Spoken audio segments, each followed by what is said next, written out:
इतने बोझ, और हम भी बस इसी को मानते हैं। आपको पता है, हाँ, हमारा डीपीएस में हो गया, अब नाम लेंगे तो स्कूल वाले चिढ़ मत जाना, हमारा डीपीएस में हो गया, हमारा उसमें हो गया, हमारे अचिड़ भी जाओगे तो हमारा क्या कर लोगे, हम तुमसे दूर थोड़ी लेते।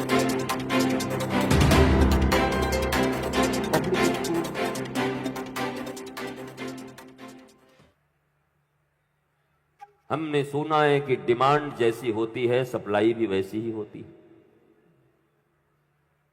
अगर डिमांड माता पिता की होती कि हमें गुरुकुलम चाहिए, हमें प्राचीन विद्या और आधुनिक विज्ञान का समन्वय वाला स्कूल चाहिए, तो बनवाना मजबूरी होता। डिमांड करते तो तुम्हें सप्लाई भी होती, डिमांड नहीं कि तुम्हारे अंदर भी देसी मुर्गी विलायती बोल अंग्रेजियत का नशा चढ़ा हुआ था तुम्हारे ऊपर। मैंने कई बार कहा, चाइना अपनी भाषा में बोल रहा है, जापान अपनी भाषा में बोल रहा है, जर्मनी अपनी भाषा में बोल रहा है, फ्रांस अपनी भाषा में बोल रहा है, और ये सब बहुत उन्नत है हमसे यार, इनकी टेक्नोलॉजी बहुत उन्नत है। पर हमारे यहां तो स्कूलों में किताबें बनाई गई, उसमें लिखा जी फॉर जेंटलमैन, और जेंटलमैन में किसका फोटो दिया भारत में? हैट, पैंट, टोपी और ये जूते, बोला जेंटलमैन। अब छोटे से बच्चे के मस्तिष्क में जी फॉर जेंटलमैन का मतलब यही समझ में आया, और गांव में धोती पहन करके दादाजी और पिताजी खेती करके उसके लिए अपने पसीने और खून बहा रहे हैं, तो उसकी समझ में जेंटलमैन तो वो कभी नहीं हो सकते, क्योंकि उसके दिमाग में 5 वर्ष में घुसा दिया गया कि जेंटलमैन हैट, पैंट और टाई और टोपी ही होता है। तुमने समझा कि तुम्हारे साथ क्या हुआ? इतने इंटेलेक्चुअल्स बैठे हुए हो, लोग बोलते भी हैं बुद्धिजीवियों का सम्मेलन है। बुद्धिजीवी से ज्यादा खतरनाक कोई नहीं होता, इनका सम्मेलन जहां हो वहां से भाग जाओ। ये बस बिस्लेरी का बोतल लेकर के बैठ करके और सेमिनार करेंगे, और सेमिनार जिस पे कर रहे हैं वो जंगल से अवैध रूप से कटे हुए सागवान के लकड़ी के सोफे पे बैठ के कर रहे हैं, और सेमिनार कर रहे हैं कि सेव ट्रीज। कमाल है भाई, तुम्हारे स्वभाव में नहीं है, और तुम अनर्गल चीजें करते चल रहे हो, सेमिनार करते चल रहे हो। सो कॉल्ड इंटेलेक्चुअल्स लोग बहुत खतरनाक होते हैं। बुद्धि की देवी सरस्वती हैं, और सरस्वती किस वाहन पर बैठती हैं? बोलो, विद्या बुद्धि की देवी कौन है? सरस्वती। उनका वाहन क्या है? हंस। हंस का गुण क्या है? नील और क्षीर को अलग करना, सत्य असत्य, धर्म अधर्म, न्याय अन्याय, शाश्वत नश्वर, विद्या अविद्या, इनके बीच में जो फर्क कर सके उसे हंस परमहंस कहते हैं। तो विद्या की देवी का वाहन क्या है? विवेक। वह विद्या, वह बुद्धि जो विवेकाधिष्ठित हो, विवेक पर बैठी हो, उससे तो तुम्हारा मंगल होगा। पर वह बुद्धि जो विवेकहीन हो, विवेकहीन बुद्धि से तुम्हारा नाश होगा, जैसे रावण का हुआ। ये सब बुद्धिमान लोग थे पर विवेकहीन लोग थे। पर हमारे देश में बुद्धिमानों की बड़ी पकड़ है, बुद्धिमान है, बड़े बुद्धिमान है। अरे काय बात का बुद्धिमान है भाई? बुद्धिमान है, बुद्धि तो बता दिया, बंदरों के पास है, चूहों के पास है, बिल्लियों के पास है। तो तुम्हारे पास बुद्धि है तो क्या हुआ? विवेक भी है क्या? अगर विवेक होता तो क्यों अफगानिस्तान गंवा दिए? विवेक होता तो क्यों भारत गंवा दिए? इतना सा बचा है अब, कहां था विवेक? तो विवेक नहीं था, बुद्धि थी। और आज और सड़ी हुई बुद्धि है, संकुचित बुद्धि। हम दो हमारे दो, बचना उसको भी नहीं है। इसलिए जब कोई राष्ट्र की बात करता है, कोई समाज की बात करता है तो हंसी भी आती है। ये कौन लोग हैं जो ये राष्ट्र की बात कर रहे हैं और समाज की बात कर रहे हैं? ये अपनी बात ठीक से नहीं कर पाए, अपने जीवन को ठीक से नहीं रख पाए, संभाल नहीं पाए, अपने बच्चों को संस्कार और विद्या नहीं दे पाए। 2 ही बच्चे इनको मिले थे, 1 मिले थे, उसको भी ये वैदिक संस्कार नहीं दे पाए, उसको भी वो ईमान नहीं सिखा पाए, उसको भी वो प्रामाणिकता नहीं सिखा पाए, और ये घुसे चले जा रहे हैं। हम देश बदलेंगे, हम समाज बदलेंगे, जरा अपने वाले को बदल लो। वहां फेल हो गए, वहां काम नहीं चला। जिसके साथ 24 घंटे रहने का मौका मिला, जिसको जन्म दिया, उसको नहीं बदल पाए, उसको नहीं सिखा पाए कि ये देश है वीर जवानों का, अलबेलों का, मस्तानों का। दुनिया को सिखाते चल रहे हो, जरा उनको भी सिखा दिया होता अपने वालों को। उनको वीर कुंवर सिंह नहीं बना पाए, उनको झांसी की रानी नहीं बना पाए, उन्हें महाराणा प्रताप नहीं बना पाए, शिवाजी नहीं बना पाए, बप्पा रावल नहीं बना पाए, बाल समय रवि भक्षलियो हनुमान जी नहीं बना पाए। रवि का अर्थ होता है सूर्य, सूर्य का अर्थ होता है ज्ञान, प्रकाश। बालकपन में ही हनुमान जी ने समस्त ज्ञान के प्रकाश को निगल लिया, मतलब आहरण कर लिया, पा लिया। वो सूरज निगलने की बात अलग बात है, चलो उसको मान ही लेते हैं, हनुमान जी हैं तो निगल ही सकते हैं, पर उसका वैदांतिक अर्थ भी तो समझो भारतीयों, कि केवल चमत्कारी घटनाओं को समझते रहोगे, असर झुकाते रहोगे। बाल समय रवि भक्षलियो, सूर्य ज्ञान के रूप हैं, गुरु के रूप हैं। बचपन में ही उस दिव्य ज्ञान और गुण का आहरण कर लिया, आहार बना लिया हनुमान जी महाराज ने। सारी विद्या, जैसे राम जी के विषय में कहा जा रहा है,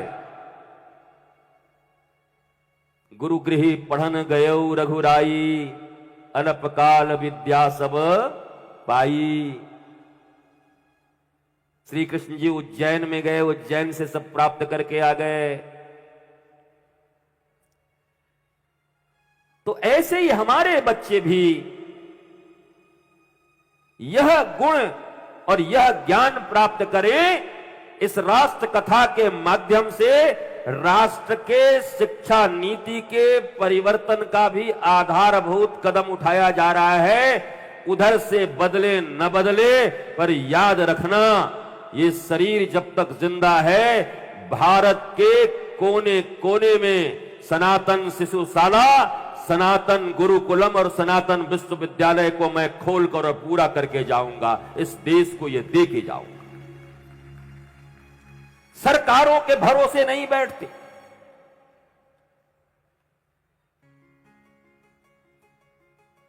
सरकार को अपनी डिमांड से सिर्फ परिचित कराते हैं, क्योंकि आप भी सरकार के हिस्से हैं। बोला मुझे यही चाहिए, नहीं, आपको हम ठेकेदारी दें, नहीं चाहिए, अभी नहीं चाहिए ठेकेदारी, मुझे ये चाहिए। हमें एक दिन किसी ने दिखाया कि आपने भी गांव में जाकर के कहा है कि कोई आवे तो उससे कहो लाइब्रेरी बनवाओ। आने के पहले हमने आप पे भी थोड़ा रिसर्च किया है, देख दाख के कि क्या क्या बोलते हो, तो हमें बड़ा अच्छा लगा। लेकिन फिर ये लगा कि ये तो हम बोलने वाले थे, पहले यही बोल गए, अब हम क्या बोलेंगे। सही बात है, लाइब्रेरी मांगो। और नीतियां सरकार बनाती हैं, थोड़ा दबाव भी दो, मधुर दबाव, जैसे परिवार में होता है। नहीं, हमको ये चाहिए, इसको तो देना पड़ेगा, देखिए आपको हम बनाए हैं, दीजिए। करण भूषण यहीं बैठे हैं ना, उनको पकड़ के कहिए कि अपने क्षेत्र में सनातन ज्ञान और आधुनिक विज्ञान की व्यवस्था और अच्छे से करो। प्रतीक बैठे हैं, उनको बोलो। और दोनों से न बोले तो उनके पिता काफी हैं, उन्हीं के बोल दो, यही सब कर देंगे। मांग करो, डिमांड करो कि नेताजी इस बार चाह रहे हैं कि वो जो गुरुजी नहीं बोल रहे थे कि वैदिक भी हो और आधुनिक एआई वाला भी हो, ऐसा मिश्रित कुछ कृपा करके कैसे बनाया जाए। अपने इस गोंडा और जहां से शुरू होगा होगा देखा जाएगा, अपने यहां तो हम शुरू कर ही सकते हैं। तो ये सूत्रपात और बीज पड़ना आरंभ हुआ तो याद रखना, एक जगह से बीज पड़ेगा तो वटवृक्ष की तरह पूरे भारत को ऐसे छाया दे देगा, चारों तरफ इस विद्या का प्रचार और प्रसार हो जाएगा। यही राष्ट्र कथा है। हनुमान जी की तरह बालकपन में ही समस्त ज्ञान और गुण को आहरण करना है। इंतजार मत करना कि बाद में होगा। तो हमारे यहां का नियम ही अलग है। किसी को बोलो ये बच्चे को संस्कार सिखाओ, हे महाराज जी अभी तो खेलने खाने का दिन है, बुढ़ापे में भजन कर लेगा। बताओ, बुढ़ापे में ही भजन करेंगे? इनको देखो, बुद्धि देखो इनका। ये कह रहे हैं बुढ़ापे में भजन करेंगे, और ये भजन करके भी क्या करेंगे बुढ़ापे में? तुम्हारे पास समय कितना है, तुम क्या कर लोगे अब? भजन का समय तो ध्रुव और प्रहलाद का है। भजन भज धातु से बना है, सेवा सेवन करना, जैसे औषधि सेवन करते हैं। भजन का अर्थ सिर्फ यही नहीं होता कि ये बाजा गाजा और राम राम और कृष्ण कृष्ण और ये भजन और ये कीर्तन, सिर्फ यही नहीं होता भजन का अर्थ। भजन का अर्थ भी तो समझो। भजन मतलब सेवन, औषधि का जैसे सेवन करते हैं अपने शरीर की रक्षा के लिए, वैसे ही मन की रक्षा के लिए किया जाने वाला हर वो कर्म और अपनाए जाना वाला हर वो विधि ही भजन बन जाएगा, जिससे तुम्हारा जीवन सुंदर हो जाए। वो भजन और सेवन कहते हैं। महाराज जी आज हम खूब भजन किए। क्या किए? बोला हम 4-5 भजन गा दिए हैं। जाओ थक के सो जाओ, आधा किलो फल खा लो, काम बन जाएगा तुम्हारा।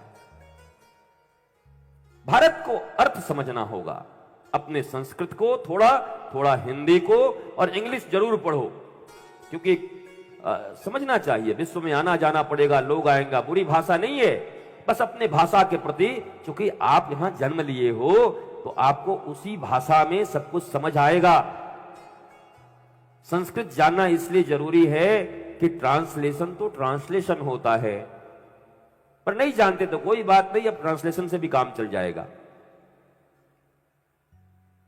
श्री गुरु चरण सरोज रज निज मन मुकुर सुधारी, वरनौ रघुबर विमल जसो जो दायक फलचारी।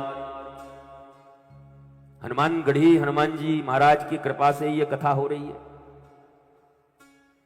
ये राम जी का डिपार्टमेंट थोड़ी है, हनुमान जी का डिपार्टमेंट।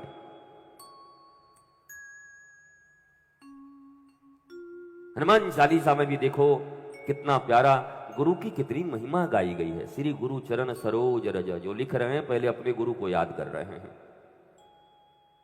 बाबा लिख रहे हैं ना, गोस्वामी जी, श्री गुरु चरण सरोज रज निज मन मुकुर सुधारे, बरनौ रघुबर विमल जसु। पहला लाइन जिसका पूरा हो जाए दूसरा लाइन उसी के लिए है।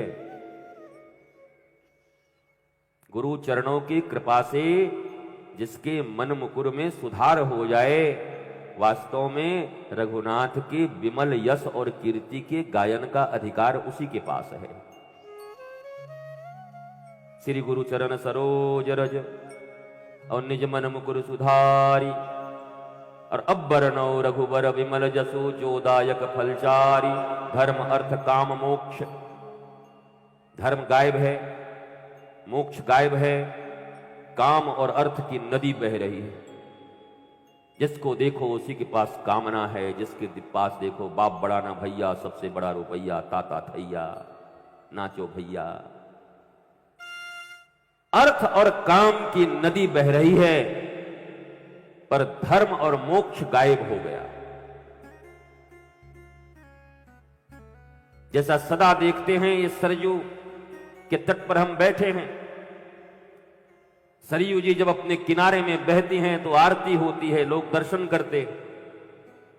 पर यही जब घरों में घुस जाती हैं तो गृहिणियां झाड़ू मार के निकालती। अब घर में घुस जाए तो फिर झाड़ू लगती है कि नहीं? अब कहे बताओ तुमको हमारी आरती करनी चाहिए, झाड़ू मार रही है।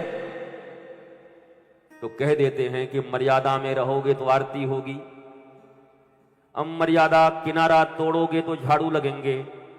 तुम गंगा हो, यमुना हो, सरयू हो, ऐसे ही इस जीवन में अर्थ और काम की नदी बहे, बुरी बात नहीं है, पर उसके किनारे धर्म और मोक्ष हो। धर्म और मोक्ष के किनारे को तोड़कर मर्यादाहीन होकर केवल कामना, वासना और अर्थ के पीछे बाढ़ लाकर भागोगे तो आज जो लोग आरती कर रहे हैं कल झाड़ू लगा देंगे, जीवन में झाड़ू लगा के हटा देंगे। इसलिए जब हम महात्मा लोगों का कहीं कोई पूजन करता है, कोई जिंदाबाद करता है, जयकारा करता है, तो हमें अपने लिए क्या सोचना चाहिए कि ये हमारी मर्यादा नहीं है, यह इस शरीर के भीतर, हृदय के भीतर रघुनाथ जब तक बैठे हैं, सद्वृत्ति जब तक बैठी है, धर्म, आध्यात्म और मोक्ष के द्वार पर हम चल रहे हैं, तब तक तो पूजन होगा। पर मर्यादा अगर तोड़ दोगे तो झाड़ू मारकर आपको भी बाहर निकाल दिया जाएगा। ये बात सदा सभी मनुष्यों को याद रखना चाहिए।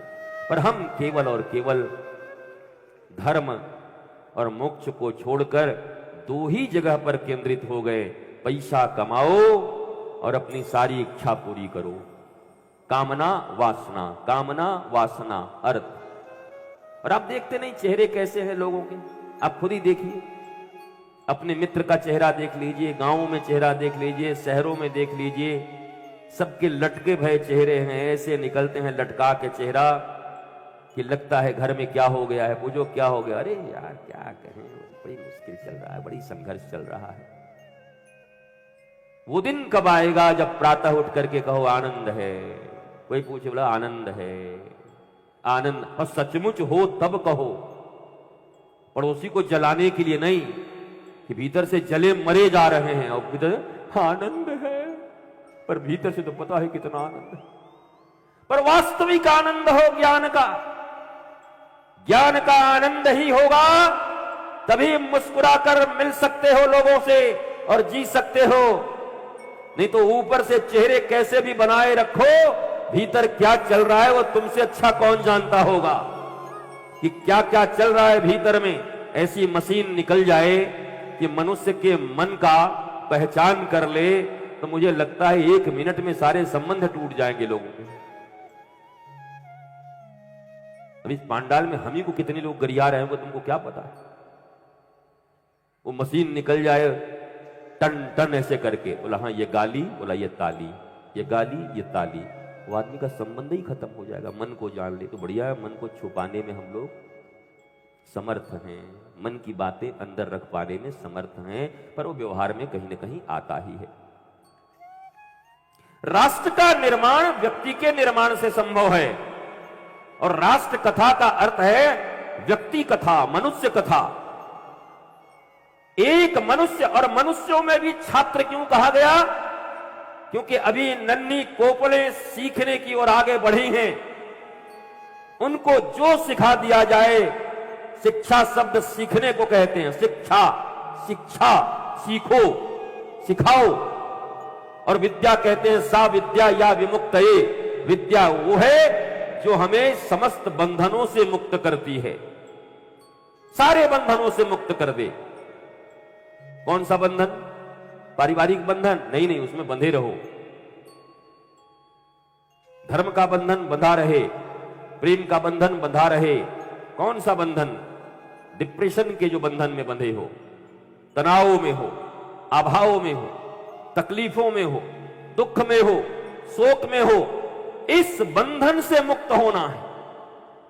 और इसी बंधन से मुक्त होने का नाम विद्या है।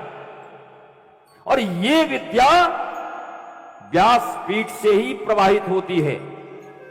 और व्यासपीठ इस विद्या को जब प्रवाहित करे तो उस समय उस सब्जी वाले की तरह अगर अनजाने में 5000 में अपने डायमंड को बेच दिए तो फिर बाद में हाय हाय करोगे क्योंकि डायमंड तुम्हारे पास है समझ की, तो अपने कान, हृदय, मस्तिष्क खोलकर अपनाने का प्रयत्न करो कि मुझे इसे अपनाना है।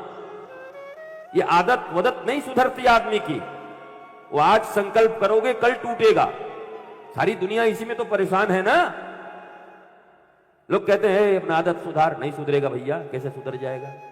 बेचारा प्रयास करता है वो आदमी, ऐसा नहीं। हर आदमी प्रयत्न करता है मैं सुधार लूं, पर नहीं सुधरता। क्यों नहीं सुधरता बताओ? क्योंकि इस विज्ञान के विषय में तुम्हें पता नहीं है, मन के विज्ञान के विषय में तुम समझते नहीं हो। तुम्हारे मन में, तुम्हारी आदतों ने न्यूरल पाथवे, जिसको मैं कहता हूं, न्यूरो साइंस बहुत बड़ा विज्ञान है, इसको पढ़ो। तो न्यूरल पाथवे बना लिया है उसने तुम्हारे लिए। अब वो चीज तुम न चाहते हुए भी करते रहोगे। तुम संकल्प जरूर लोगे, पर भीतर से फिर कब करने लगोगे तुम्हें पता नहीं चलेगा। और आध्यात्म इसी का नाम है कि उस न्यूरल पाथवे को समाप्त करके और नया पाथवे बना दे, नया रास्ता बना दे। उसी को राष्ट्र कथा कहते हैं, उसी को हनुमंत कथा और राम कथा कहते हैं कि तुम्हारे मन के भीतर में एक नया रास्ता बना दे और तुम जो संकल्प करो संकल्प पूरा हो जाए। मैं उसी वैज्ञानिक दृष्टिकोण से व्याख्या करने के लिए बैठा हुआ हूं। थोड़ा भूमिका देने में देरी लग रही है, क्योंकि उस विज्ञान का ज्ञान सबको तो होगा नहीं। भी राम जी की कथा करें, हनुमान जी की कथा करें, तो अयोध्या में किसको नहीं पता है। महाराज हम एक चौपाई गाएं तो अगला 4 और गा देगा। महाराज जी आप क्या बोले, अगला सुनो हमसे। फिर वो तो हमसे ज्यादा ही गा देगा, वो तो हमसे ज्यादा ही हनुमान चालीसा पढ़ देगा, हनुमानगढ़ी की महिमा बता देगा। पर जिस कारण से हनुमानगढ़ी और रामलला के दर्शन के पश्चात भी तुम्हारे जीवन में आनंद के फूल नहीं खिल रहे हैं, तुम मुस्कुरा नहीं रहे हो ठीक से। वो जो मैं कहता हूं कि एयर होस्टेस की तरह मुस्कान है। फ्लाइट में जाते हैं ना तो एयर होस्टेस मुस्कुराती है ना पानी देने के लिए। कोई चढ़े हो कि नहीं भाई जहाज वहाज में? नहीं तो नेताजी को कहें कि 150 आदमी को चढ़वाओ कम से कम जहाज पर। चढ़े हो भैया? हाथ उठाओ। तो फ्लाइट में कौन कौन चढ़ा है? हाथ उठाओ। हाँ काफी लोग हैं भाई। अब चलो एक बार बनवाएंगे प्रोग्राम, कहीं से कहीं ले जाया जाएगा 200-400 लोगों को। फ्लाइट में क्या होता है, बटन दबाते हैं, टिंग टोंग, तो एयर होस्टेस आती हैं, हमारी ही बहन है, हमारी ही बेटी है, हमारे ही घर के बच्चे हैं, नौकरी करने को गए हुए हैं, घर में माँ बीमार है, पिता बीमार है, तकलीफ भी है, पर वहां अगर सीरियस हुए और किसी ने लिख दिया तो नौकरी चली जाएगी। मजबूरी है मुस्कुराना। हो सकता है घर में इतना दुख हो, पर उस समय बेचारी बिटिया को जब आप घंटी दबाओगे तो मुस्कुराते हुए जाना पड़ता है। तुम टकले रहो, खुजली वाले रहो, दांत तुम्हारा इसे निकला रहे, फिर भी उनको मुस्कुराना पड़ेगा। वो आदमी जाकर के पानी मांगते हैं, पानी दे देती हैं, पर वही जैसे नीचे उतर जाएं और उतरने के बाद, निकलने के बाद तुम कहो ये तो बहुत अच्छा है, हमारा बात सुनते जरा पानी लाओ, तो एक झापड़ मारेगी बाहर में। बोला मेरी ड्यूटी खत्म, 2 घंटे की थी, सीधा निकल। ड्यूटी 2 ही घंटे की थी। एयर होस्टेस की मुस्कुराहट नौकरी के कारण, मजबूरियों में भी कभी कभी मुस्कुराना पड़ता है, पर एक हमारे श्री कृष्ण हैं। जब 23 करोड़ सेना जरासंध और कालयवन के साथ उनके द्वार पर मथुरा में आकर खड़ी हो गई, तो कालयवन ने पूछा, कालयवन मतलब इजिप्ट, अभी का जो इजिप्ट है उस देश का राजा था कालयवन। भौगोलिक दृष्टिकोण से जब श्रीमद् भागवत का विलक्षणता के साथ अध्ययन, गहनता के साथ करते हैं, तो कालयवन इजिप्ट का आया हुआ राजा था। जरासंध ने बुलाया था कि आओ दोनों मिलकर के कृष्ण को खत्म करें। नंगे पांव निकले कृष्ण, तो कालयवन ने पूछा मैं पहचानूंगा कैसे कृष्ण कौन है? तो बोला भाई धोती पहने होंगे, आधे टांग की धोती पहनते हैं, पूरा पहनते नहीं है, पीतांबरी होगी। और बंसी उनसी तो छोड़ ही आए हैं उधर पर वृंदावन में ही बंसी छोड़ दिया। वृंदावन के बाद बंसी नहीं रखा भगवान श्री कृष्ण ने। राधा रानी से जब विदा हो गई तो श्री राधा बंसी और कंबल सब छोड़ दिया। बंसी छोड़ करके और श्री राधा को कहा कि बंसी बहुत दिन तक बजाया राधे, अब जा रहा हूँ, 5 जन्य बजाऊंगा, बसुरों का संहार करना है मुझे जितनी अच्छी बंसी बजाने आती है उतना अच्छा मुझे 5 जन्य भी बजाने आता है। मेरे हाथों में बंसी जितनी अच्छी लगती है और सर पर मयूर, उतना ही चक्र सुदर्शन भी मुझे चलाना आता है। और ये दोनों कलाएं लोगों के भीतर होनी चाहिए। जिन भास्कर आचार्य 2 की मैं बात कर रहा हूं, वो भास्कर आचार्य, उन्होंने ज्यामिति दी, ट्रिग्नोमेट्री, बीज गणित, अंक गणित। और अंक गणित कैसा दिया पता है? कविताओं में तीतर के 2 आगे तीतर, तीतर के 2 पीछे तीतर, बोलो कितने तीतर तीतर। मैं तीसरे दिन वो जो उनकी बेटी का नाम लीलावती है और उस बेटी का विवाह नहीं हो पाया, वो ज्योतिष के बड़े विद्वान और गणित के बड़े विद्वान थे। सारा गणित उस 12वीं शताब्दी से लेकर के आज तक के गणित के जितने भी सूत्र हैं, बताओ, जब अन्य देशों में इसकी गणना भी प्रारंभ नहीं हुई थी, गैलीलियो भी आया तो बाद में आया, तो नक्षत्रों के, ज्योतिष एक साइंस है, न्यूमरोलॉजी है, गणित है सीधा सीधा। गणित का अर्थ यह नहीं कि नीरस होता है, गणित नीरस नहीं होता, मैथमेटिक्स नीरस नहीं होता। लोग मैथमेटिक्स के विद्यार्थी को बड़ा नीरस समझते हैं, ये नीरस है। मैथमेटिक्स मैंने भी पढ़ा हुआ है, वो बड़ा सरस है। गणना, एक एक पृथ्वी से सूर्य की दूरी, हर चीज गणना। तो भास्कराचार्य ने आर्यभट्ट और बराहमिहिर के द्वारा दिए गए नींव के ऊपर में जो इमारत खड़ी की, और उसके बाद 500 वर्षों के बाद सर आइजैक न्यूटन आया और न्यूटन ने फिर उसको थोड़ा और आगे बढ़ाया। हम न्यूटन के कर्म को भी छोटा नहीं मानते। देखो, स्वीकृति ऐसी होनी चाहिए कि हमने जो तैयार किया, भास्कराचार्य जी ऐसे नहीं थे, ये पौराणिक ग्रंथों में लिखा है आपको मानना पड़ेगा। उन्होंने अपने पौराणिक ग्रंथों की बात मानी, अपने आर्ष ऋषियों की बात को मानी। पर मुझे भी तो मनुष्य बनाकर भेजा गया है इस पृथ्वी पर। अगर सब कुछ लिख ही दिया गया है तो क्या मैं बंदर हूं, डमरू बजा करके नचाओगे जम्बूरे? फिर मैं क्या करने आया हूं? उसके आगे का शोध, उसके आगे का खोज। भारत 2 जगहों पर चोट खा रहा है। एक वर्ग ऐसा है, कहता है शास्त्रों के खिलाफ कुछ बोलोगे तो आग लगा देंगे, शास्त्र में ही सब कुछ है, शास्त्र के बाहर कुछ नहीं है। शास्त्र में सब कुछ है, लेकिन उससे आगे की भी चिंतन की जरूरत है कि नहीं? क्या परम धर्म और लोक धर्म में अंतर होता है कि नहीं?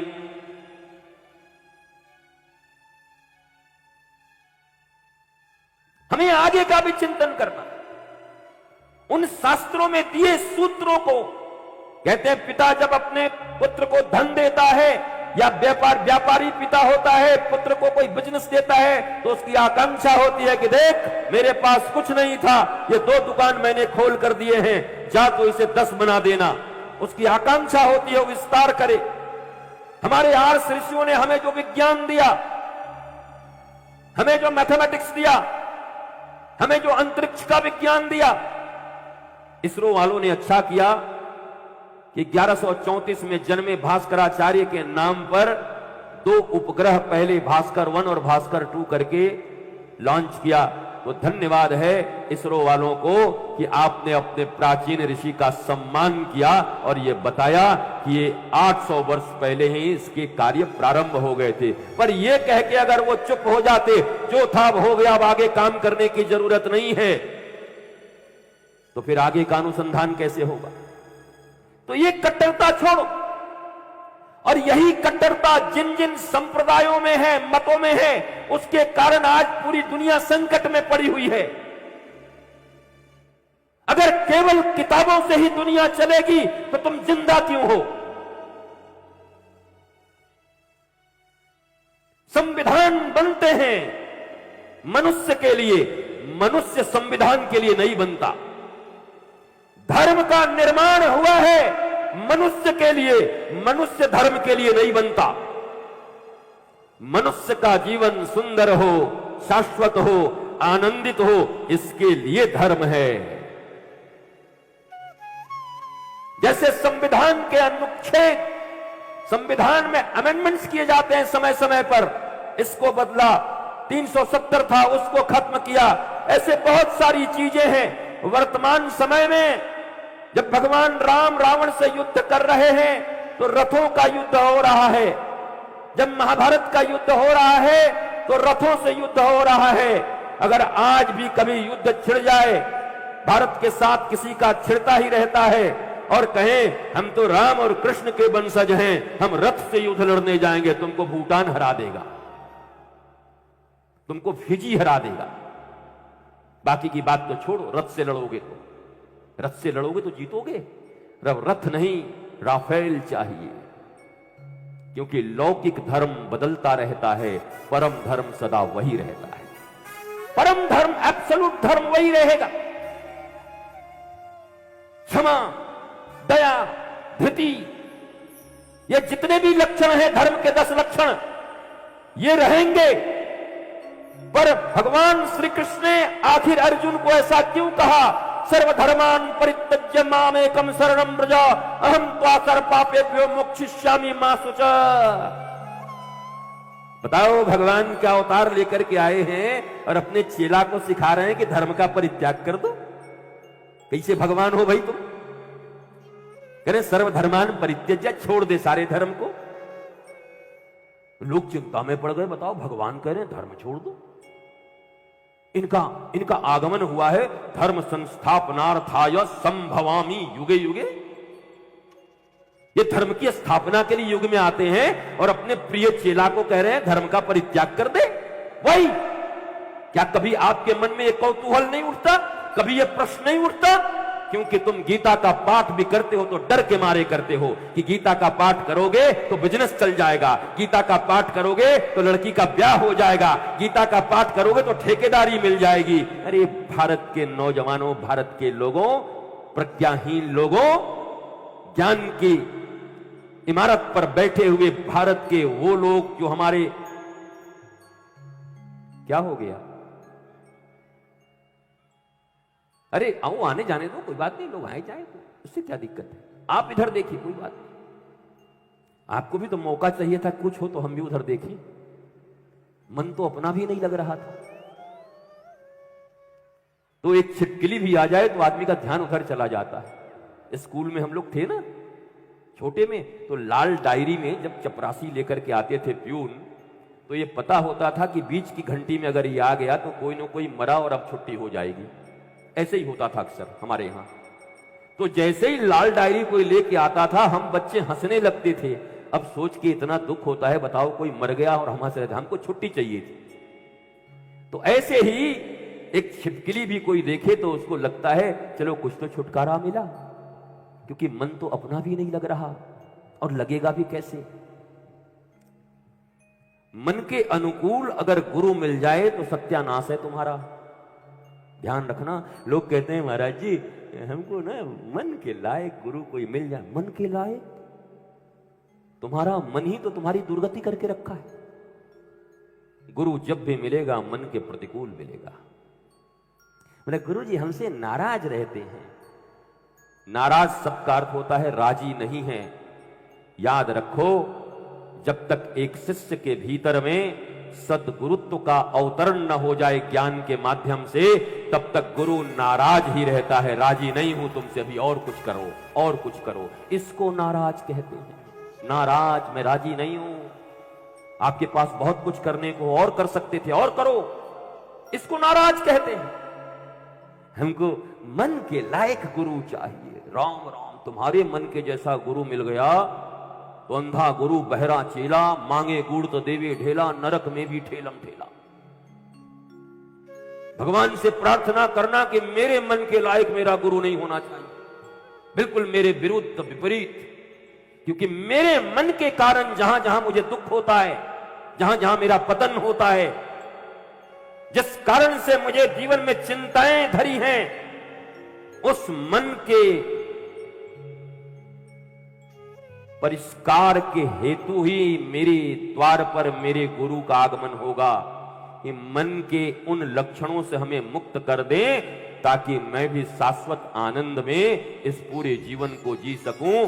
इसलिए आज मुट्ठी भींच के ये बोलना कि गुरु मिले तो मन के विपरीत मिले, तो मन तो तुम्हारा भी नहीं लगता होगा कि जब से आया है धो ही रहा है, तो धो न। अगर आपके हृदय का सफाई न हो और अगर भूमिका न बने प्रथम दिन की कथा में, तो अमृत जो उड़ेलना है तो क्या कीचड़ में डाल दूं अमृत? कहां डाल दूं बताओ? वो तो डालना पड़ेगा ना जब हमारा भूमिका बन जाएगा समभूमिकत्व। क्या बोलते हैं? समभूमि। भले ही ऊपर नीचे बैठे हैं तो ये मर्यादा है, तो जरूरी है देखने के लिए ऊपर नीचे बैठे हैं जी, पर भूमिका समान हो जानी चाहिए वक्ता और श्रोता की। फिर एक ही भूमि पर बैठे हों, हृदय की भूमि, समझ की भूमि, मन की भूमि जब एक होती है तब धारा बहती है, तब सुंदरता से उसको स्वीकार कर पाओगे। इसलिए राष्ट्र कथा का अर्थ ही यही है कि यह तुम्हारे मन के ऊपर प्रभाव डालने वाला है।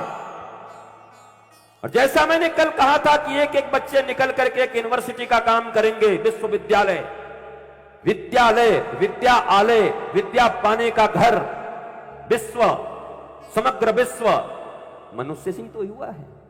कृष्णम वंदे जगत गुरुम, जगत गुरु किसको कहा गया? श्री कृष्ण को कहा गया कृष्णम वंदे जगत गुरुम। तो कृष्ण का कोई एक देश है? अगर एक मनुष्य के रूप में कहो, मानव अवतार लेकर के आए हैं तो एक व्यक्ति हैं कृष्ण, पर जगत गुरु हैं। हमारे यहां भी जगत गुरु बैठे हैं कि नहीं?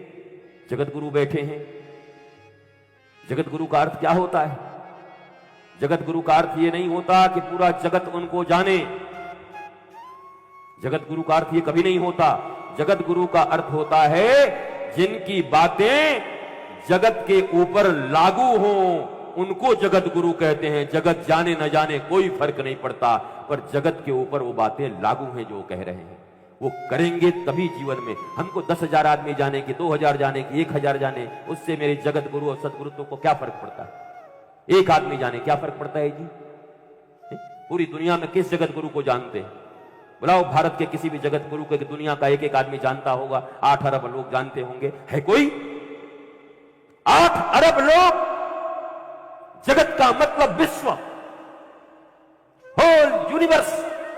कौन है ऐसा जिसको पूरा यूनिवर्स जानता है? तो जगत गुरु शब्द का अर्थ ही है उनका चिंतन, उनका आध्यात्म, उनका ज्ञान 8 अरब लोगों के ऊपर लागू है। जो मानेगा वो तरेगा, जो नहीं मानेगा वो जीते जी मरेगा। इसको जगत गुरु कहते हैं। जगत गुरु का ये परिभाषा है।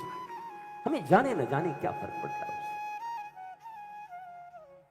शब्दों के माध्यम से तो कुछ साबित नहीं किया जा सकता। इसलिए मेरे प्यारे बच्चों, मेरा आपसे एक ही निवेदन है, इस जीवन में आज मैं तुम्हारे हृदय को सिर्फ परिष्कृत कर रहा हूं, और कौन सुन रहा है मैं ये भी देख रहा हूं। तुम भले उतनी दूर पर बैठे हो, तुम्हें लगता होगा तुम्हारी आंखें मुझे दिखती नहीं हैं, पर इतना अवश्य मानो कि इतने दूर से भी बैठ करके विज्ञान की अवधारणा पर ही बता देता हूं कि मेरी आंखें अभी भी एक 5 वर्ष के बच्चे की तरह अच्छी है। मुझे दूर दूर तक दिखाई पड़ता है। मैं तुम्हारी आंखों को भी देख रहा हूं कि इनके आंखों में ज्ञान पीने की अभिप्सा है, लालसा है, आकांक्षा है। और कौन है जो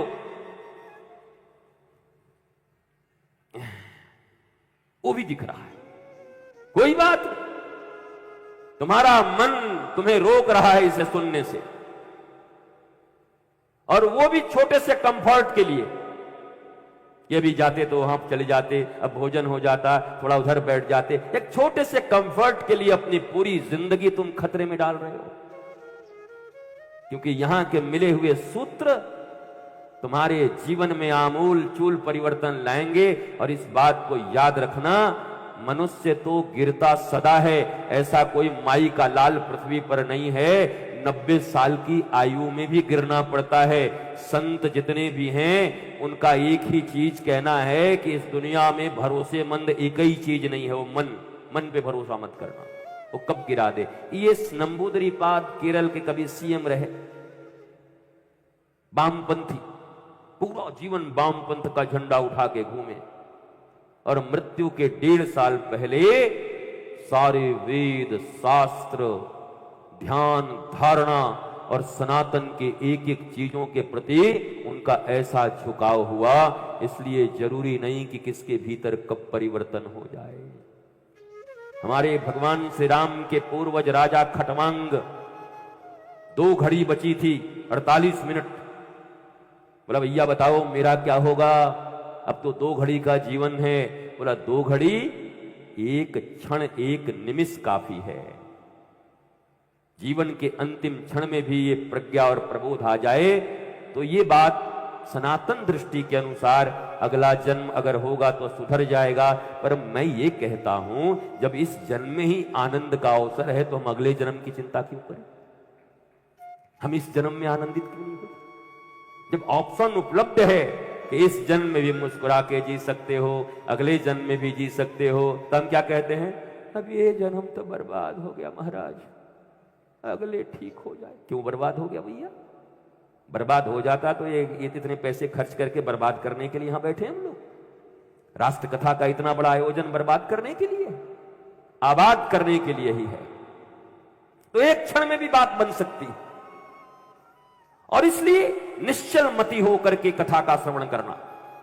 निश्चल मति ऐसे करके, ऐसे जैसे अर्जुन ने कभी देखा था मछली की आंख को या चिड़िया की आंख को, पुतली जैसे देखे, ऐसे करके, ऐसे। वो बगल वाला कुछ भी करे तुमको, सुनना सुनना, बोले चप, ऐसे करके निश्चल मति होके देखो, निश्चल मति। अब मेरी आंखें तो तुम्हें दिखती होंगी शायद पीछे में, आंखों से आंख मिलाओ तो भीतर आ जाएंगी बातें। और जरूरी नहीं कि मैं सब कुछ बोलूं वो तुम्हारे ही काम आ जाए। किसी दुकान में जाते हैं तो ऐसा नहीं कि पूरा दुकान ही खरीद के ले आते हैं, तुम्हारे लायक जो सामग्री होगी मिल जाएगी।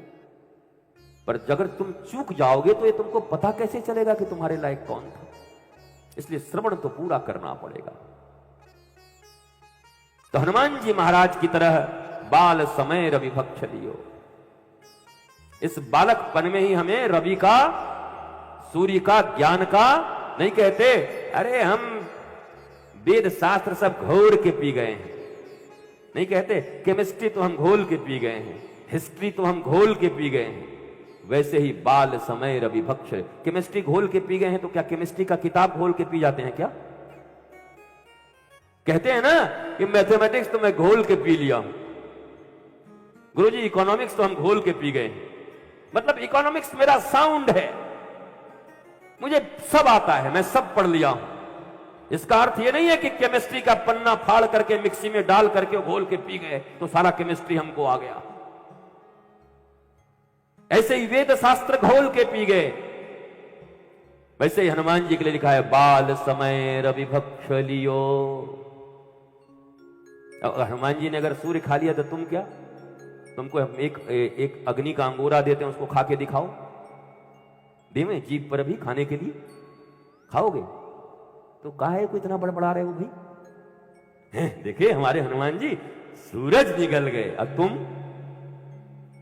तुम क्या निकले? चाय?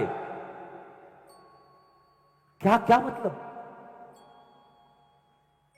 एक सीधा सीधा अर्थ होता है मेरे प्यारे बच्चों, और याद रखना ये वेद और शास्त्र, पुराण, स्मृतियां, ये जो कुछ लिखी गई हैं ये सब कूट भाषा में लिखी गई हैं, डिकोड करना होता है।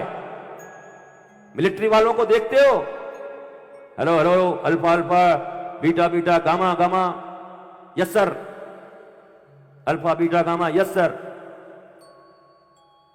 1 दर्जन बनाना, 1 दर्जन बनाना केला, तो 1 दर्जन बनाना थोड़ी है, 1 दर्जन बम गिरेगा। डिकोड करना होता है, पर ये कोड उन्हीं को पता है जो आपस में बात करते हैं।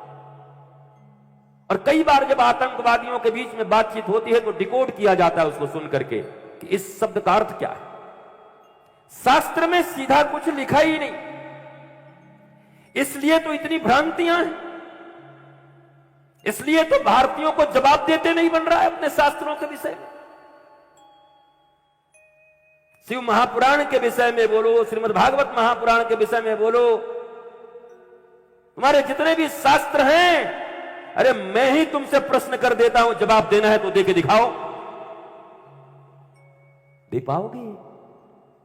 जाकिर नायक ने प्रश्न किया, जवाब दे पाए? तो मत बचाओ। जो चीज नहीं जानते उसको बचाने की चेष्टा मत करो। झूठ मूठ का यह मत करो कि हां हम महान हैं।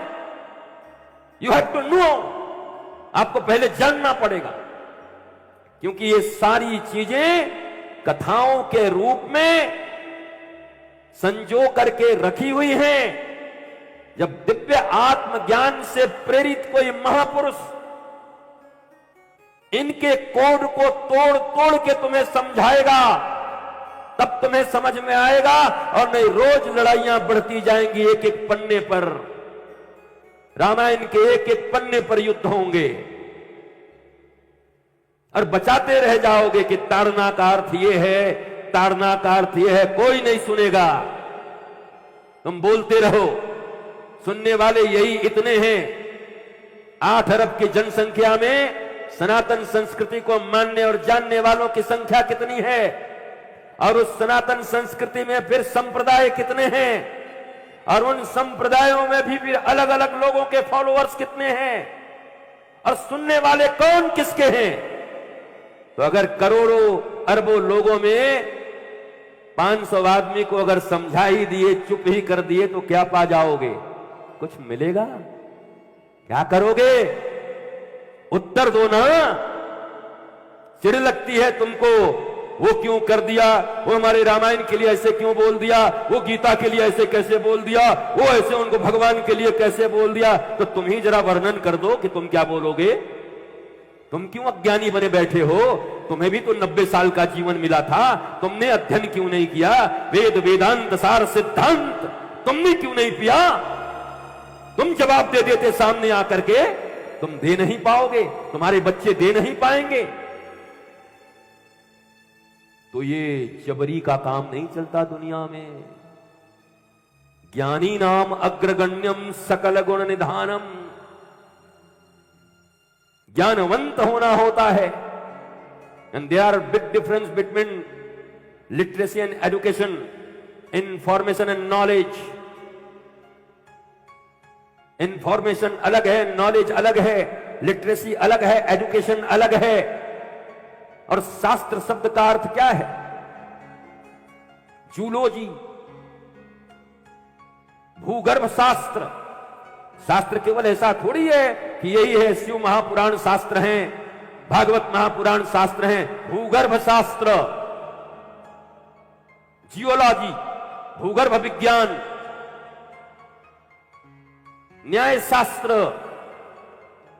कंप्यूटर का शास्त्र अलग है।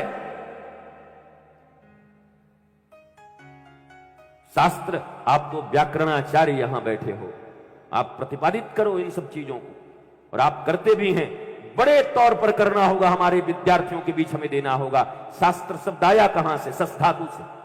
बताइए लोगों को, ताकि वो समझ सके, ताकि वो अनर्गल युद्ध में न जाए, वो उससे सीखने का प्रयत्न करें, डिकोड करें। क्योंकि बहुत सारी चीजें तो ऐसी लिखी हैं कि तुम्हारी बुद्धि में नहीं अटती होगी। तुम भी एक बार चकरा जाते होगे, कहते हो ठीक है भगवान है तो मान लेते हैं।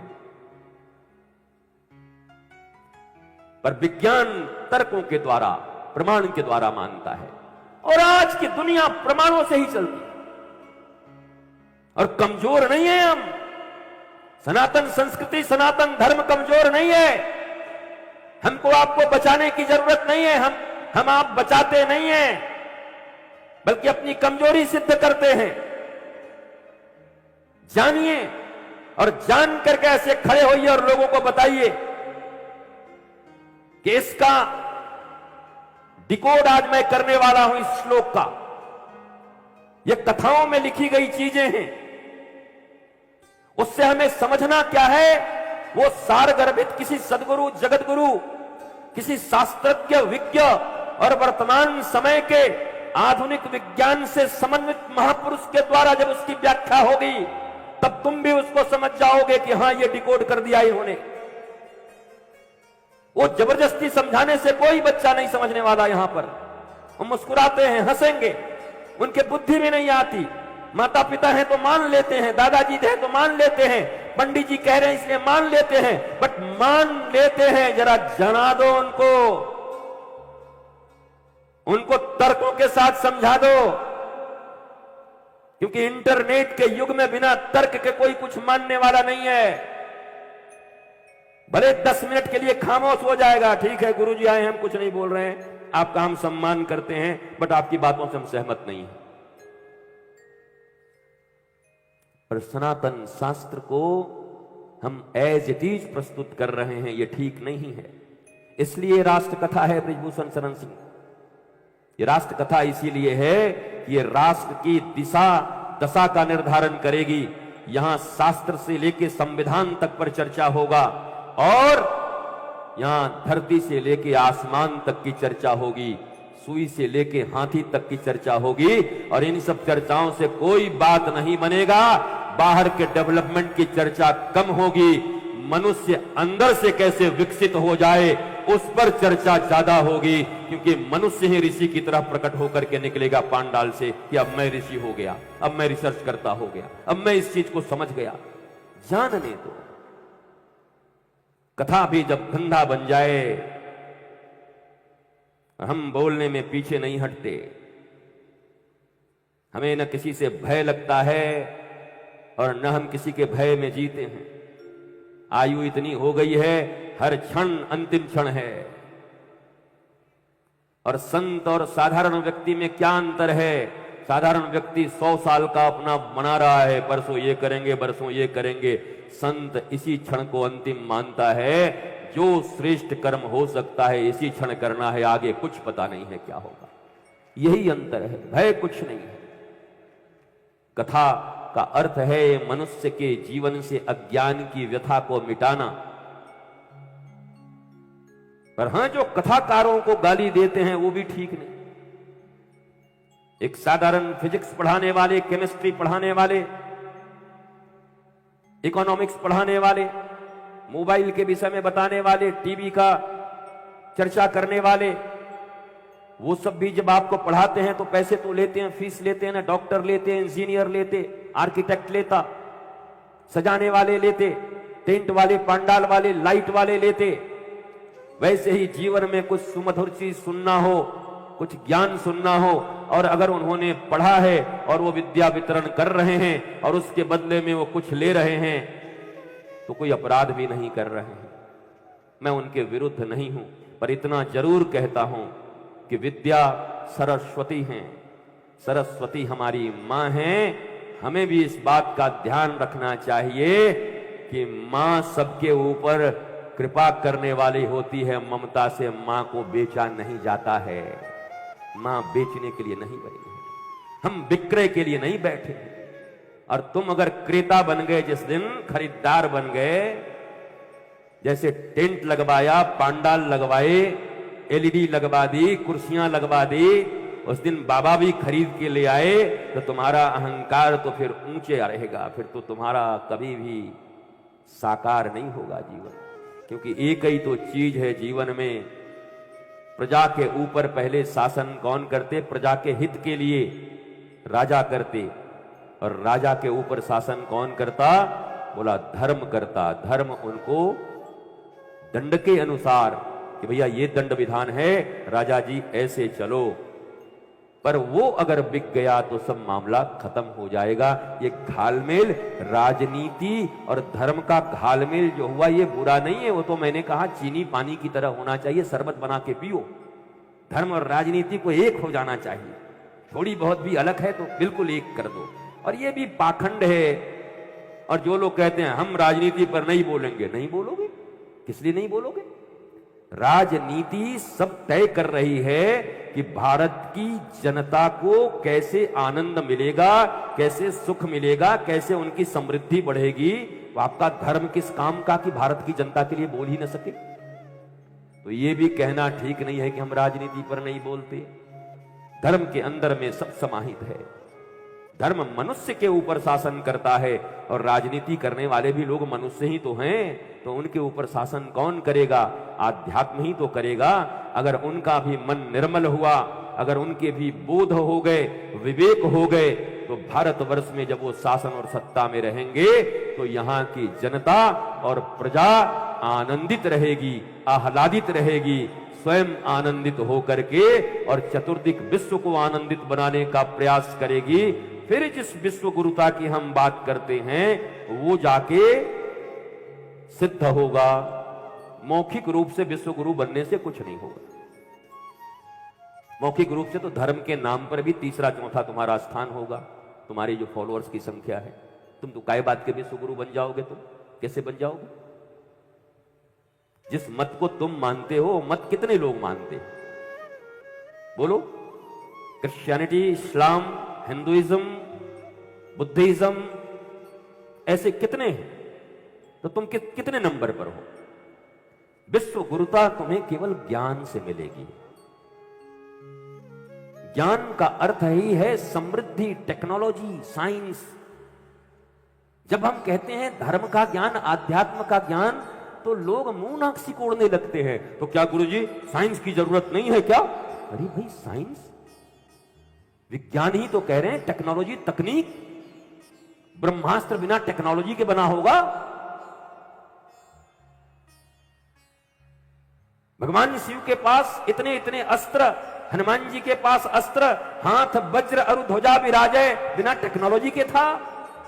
दधीची ने अपने हड्डियों से वज्र बना करके दे दिया इंद्र को, बिना टेक्नोलॉजी का दे दिया। रावण की लंका सुरक्षित थी, बिना टेक्नोलॉजी के था। द्वारिका को समुद्र में बसाया गया था, बिना टेक्नोलॉजी के था। तो टेक्नोलॉजी तो थी, साइंस तो थी, आज भी है, कल भी रहेगी। पर फिर से अंतिम बात कह रहा हूं मेरे प्यारे बच्चों, एक्सटर्नल साइंस और एक्सटर्नल टेक्नोलॉजी थोड़ा पढ़ करके छाती फुला के मत घूमना, कुछ काम नहीं आएगी। 100 बार इस भारत ही नहीं पूरी दुनिया को नष्ट करने के लिए परमाणु और हाइड्रोजन बम का निर्माण हो चुका है। 100 बार समाप्त किया जा सकता है। पर कितना दुर्भाग्य का विषय है, एक आदमी को जिंदा करने का अभी तक उपाय नहीं मिला है, मरे हुए को। किस विज्ञान, किस टेक्नोलॉजी की बात कर रहे हैं आप? गुरुजी हमारे यहां चुटकी बजाते ही मशीन चलने लगता है। पर ये मशीन तो नहीं चल रहा है ना, ये मशीन तो तुमको चला रहा है, मन रुला रहा है दिन भर, जरा इसको चलना सिखा लो। बड़े टेक्नोलॉजिस्ट हो, बड़े साइंटिस्ट हो, तो एक बार अपने मन के ऊपर नियंत्रण करने की विधा जो भारत के ऋषियों ने सिखाई थी, उससे आगे की विधा अब ले आओ। उन्होंने जितना सिखाया उससे ऊपर की टेक्नोलॉजी ले आओ। How to control your mind, how to live a blissful life, ले आओ।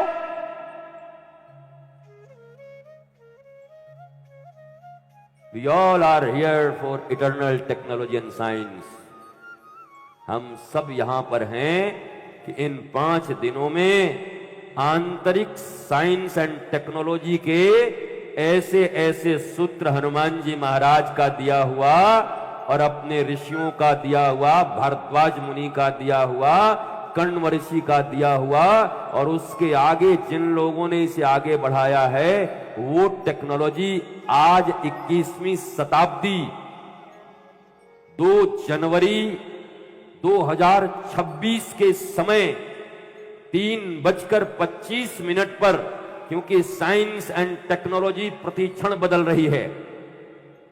जो तकनीक अभी काम आ रही है अगले सेकंड नहीं आएगी। S-400 बना के बैठे हो, तब तक अमेरिका एक ऐसा बॉम्ब बना रहा है कि 400 को भेज देगा तो तुम्हें 800 बनाने पड़ेंगे। चूहे बिल्ली का खेल साइंस एंड टेक्नोलॉजी में हर क्षण चल रहा है, परंतु अपने मन के नियंत्रण के साइंस एंड टेक्नोलॉजी, वो तो कोई सच्चा सदगुरु और सच्चा ऋषि अगर आज तुम्हें दे दे तो दुनिया को तुम नियंत्रित कर सकते हो, जीवन को नियंत्रित कर सकते हो और चारों तरफ आनंद के पुष्प बिखरा सकते हो और भारत पुनः विश्व गुरु बन सकता है। पर इटर्नल साइंस एंड टेक्नोलॉजी से यही बात को मैं सरकार को भी समझाना चाहता हूं कि आप लॉन्च कर दो, अब मत सोचो। गुरुकुलम पद्धति, आर्टिफिशियल इंटेलिजेंस, रोबोटिक साइंस और क्वांटम फिजिक्स के साथ पूरा का पूरा लॉन्च कर दो, क्वांटम कंप्यूटिंग। और हमारी जो प्राचीन विधा है, आर्यभट्ट से लेकर के भास्कराचार्य के, उन सब विधाओं को मिलाकर लॉन्च कर दो भारत की विद्या को। फिर आप विश्व गुरु बनोगे, आपका कोई बराबरी नहीं कर सकता। परंतु जो वर्तमान शिक्षा नीति है, वर्तमान सरकार ने बहुत प्रयत्न किए हैं बदलने के, पर मेरा ऐसा व्यासपीठ से मानना है कि स्पीड स्लो है। तब तक हाथ से बहुत कुछ निकल जाएगा। यद्यपि मुझसे समझदार, ज्ञानवंत, बड़े बड़े आईएएस इंटेलिजेंट लोग बैठे हैं, भारत के विधा को जानने वाले लोग बैठे हैं, पर मेरी मनीषा जहां तक सोचती है अगर इसमें देरी हो गई तो हम हाथ मलते रह जाएंगे, पछताते रह जाएंगे। बोल्ड डिसीजन लेने का समय है। भारत की शिक्षा नीति सनातन संस्कार पर आधारित होगी और आधुनिक टेक्नोलॉजी उसमें ऐड किया जाएगा। इसके लिए अगर हमने आवाज उठाई और सरकार राजी हो गए तो ये समझ लो भारत को तब वास्तविक विश्व गुरु कह सकते हैं, तब हम कह सकते हैं भारत विश्व गुरु हो सकता है। Otherwise there is no chance at all, थोड़ा भी चांस नहीं, क्योंकि बाकी सब अपनी संस्कृति बचा रहे हैं। चाइना वाले अपनी संस्कृति बचा रहे हैं, जो भी बेचारे के पास है, जितने साल के वो, सभी देश बचा रहे हैं। पर यह भी मेरा मानना है कि वर्तमान परिस्थितियों में हमारे इन सरकारों ने बहुत प्रयत्न किया है सनातन संस्कृति को बचाने का, पर सरकार के बचाए थोड़ी बचेगी, तुम्हारे बचाए बचेगी। तुम बचाओगे तब बचेगी। ये कोई सरकारी योजना थोड़ी है कि आगे एक योजना लटक गया चारों तरफ, बेटी बचाओ बेटी पढ़ाओ, संस्कार बचाओ और आ गया। ये तुम्हें गंभीर होना होगा, अपने बच्चों के प्रति तुम्हें गंभीर होना होगा। सरकार न पढ़ावे, स्कूल न पढ़ावे, हम माता पिता ही अपने बच्चे के लिए गुरुकुलम हैं।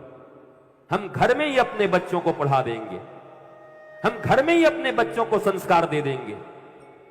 और जब घर में देने के लिए आप उत्सुक होंगे तो आप में से बड़े बड़े लोग भी हैं जिनके पास धन भी है, पद भी है, तो आप फिर धीरे धीरे भारतवर्ष में जैसे बृजभूषण शरण सिंह जी ने गोंडा जैसे अति पिछड़े क्षेत्र में पढ़ने के इतने साधन कर दिए हैं, पर संस्कृति के तौर पर जो जो चीजें भारतीय संविधान के अनुकूल है और सब है करीब करीब, हमारे भी और चर्चा होगी। कम से कम आपके विद्यालय और जितने भी स्कूल कॉलेज हैं उनमें तो हम 100% यह जो फ्यूजन एजुकेशनल सिस्टम है संविधान के अनुरूप लागू करवा के मानेंगे। और यही हमारी दक्षिणा होगी कि इस क्षेत्र में वो लागू हो जाए, हम कह सके कि इतने विद्यालयों में चल रहा है। जरूरी है कि हम ही बनाए,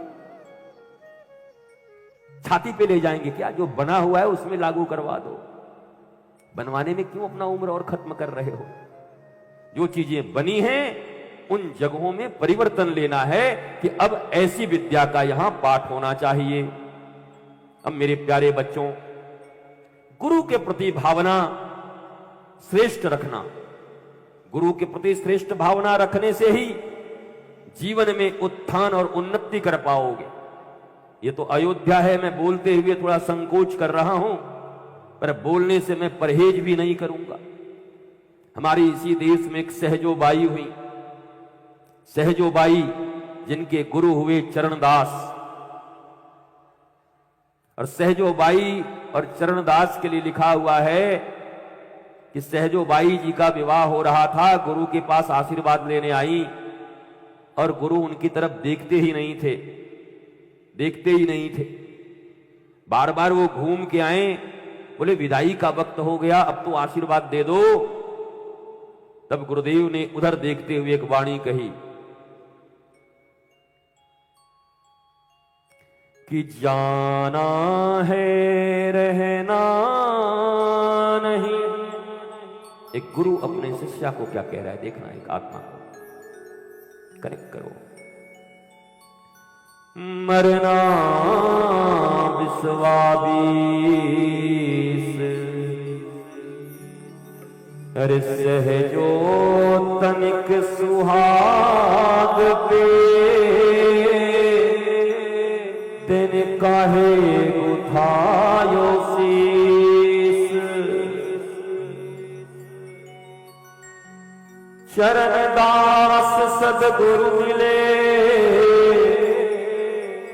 और सहजो शिष्य सुजान। एक शब्द में मिट गई सबरी खेचातान।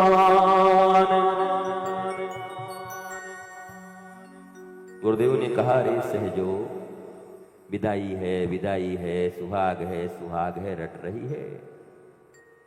रे सहजो तनिक सुहाग पे तेने काहे गुथायो शीश।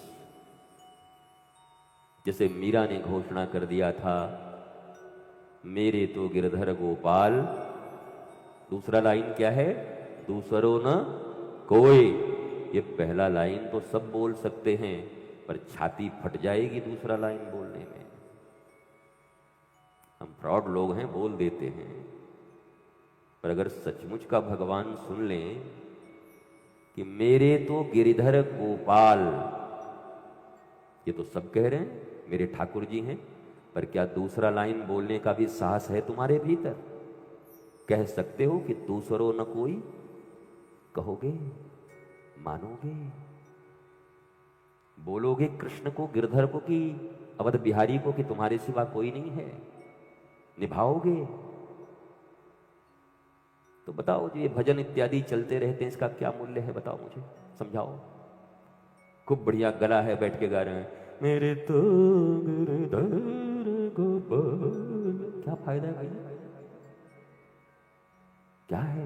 मनोरंजन कर रहे हो क्या? दूसरा शब्द मानने वाले इस पृथ्वी पर तुम्हें लोग दिखाई पड़ते? मेरे तो गिरधर गोपाल पर दूसरो न कोई। हम गिरधर गोपाल के सामने जाते हैं तो पूरा खानदान और पूरा समाज लेके जाते हैं। इसका ये कर देना, उसका ये कर देना, ससुराल पक्ष का भी कर देना, साले के भतीजे के ये कर देना, और गा रहे हैं मेरे तो गिरधर गोपाल दूसरों न कोई। भगवान से भी झूठ बोल रहे। बोला हैबिचुअल हो गए हैं गुरुजी, अभी सब गाने में का कोई असर पड़ता नहीं है, तो बस आयोजन है, इवेंट है, हो गया। नहीं तो थर्रा जाओगे बोलने में, बोलने से पहले थरथराहट आ जाएगी भीतर में। दूसरों न कोई, कोई नहीं, दूसरा कोई नहीं, धन भी नहीं, यश मान प्रतिष्ठा भी नहीं, कीर्ति भी नहीं, थरथरा जाओगे। तो हम तो बोलते ही रहते हैं, त्वमेव माता च पिता त्वमेव बंधुश्च सखा त्वमेव सर्वम मम देव देव। बीच में और विद्या उद्या छूट जाए तो समझ लेना। तुम्हें बंधु, तुम्ही बंधु, तुम्ही माता, तुम्ही पिता, तुम्ही मित्र, तुम्ही सखा, तुम्ही विद्या।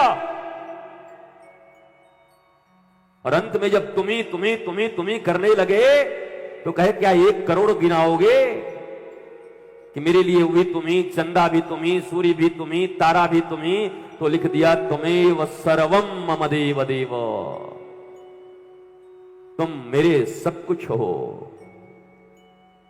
तो रोज ही गाते, अभी आरती होगी, अभी उठ जाएंगे हम लोग। ये तमेव माता च पिता तमेव, तमेव बंधु च सखा तमेव, तमेव विद्या तमेव, तमेव सर्वं मम देव देव।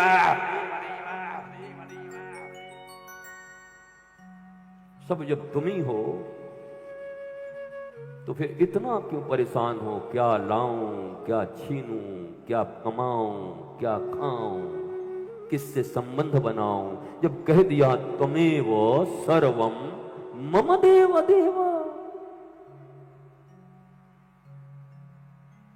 मैं तो बस आज इतना ही कर रहा हूं कि आप इस भूमिका में आ जाओ कि इस पांडाल में झूठ नहीं चलेगा, और झूठ भी चलेगा तो श्री कृष्ण की तरह चलेगा, धर्म की स्थापना के लिए चलेगा। जब द्रोण इत्यादि को मरवाना होगा तब चलेगा। बताओ, द्रोण गुरु थे और उनको मरवा दिया भगवान। भगवान और गुरु के बीच में इतना कंट्राडिक्शन। गुरु द्रोण और मरवाया किसने? भगवान ने। ये सब प्रश्नों के जवाब हमारे बच्चों को चाहिए, क्योंकि माइथोलॉजी कह दिया, मिथ ग्रीक वर्ड है, मिथ मिथ भारतीय शब्द नहीं है। और जरा देखो हम भारतीयों को, वेल एजुकेटेड लोग, वो कह रहे हैं माइथोलॉजी माइथोलॉजी मिथ। अरे जब तुम अपने राम और कृष्ण को मिथ ही कह दिए, तुम्हारी किताबों में छप गई, तो क्या वो बच्चा कभी सत्य मान पाएगा? इन राम को, इन कृष्ण को, इन हनुमान को, इन शास्त्रों को? पर हमें समय कहां है? माइथोलॉजी। आपने किसी मत को नहीं सुना होगा, क्रिश्चियनिटी में दिखाओ माइथोलॉजी, इस्लाम में दिखाओ माइथोलॉजी, पर एक तुम ही निकले जो अपने ही इतिहास पुरुषों को, अरे भगवान नहीं मानना नहीं मानते, इतिहास के पुरुष तो मानते। 2 ही घटनाएं हो सकती हैं, या तो मैं जो अपने आंखों से देखूंगा उसको मानूंगा, नहीं तो 200 वर्ष पहले अकबर को मानूंगा, उनको मानूंगा। तो फिर राम को क्यों नहीं मानोगे? क्या अकबर को तुमने देखा था? देखा है? इतिहास है, किसने लिखा है? जिसकी सत्ता होती हो इतिहास लिखते हैं।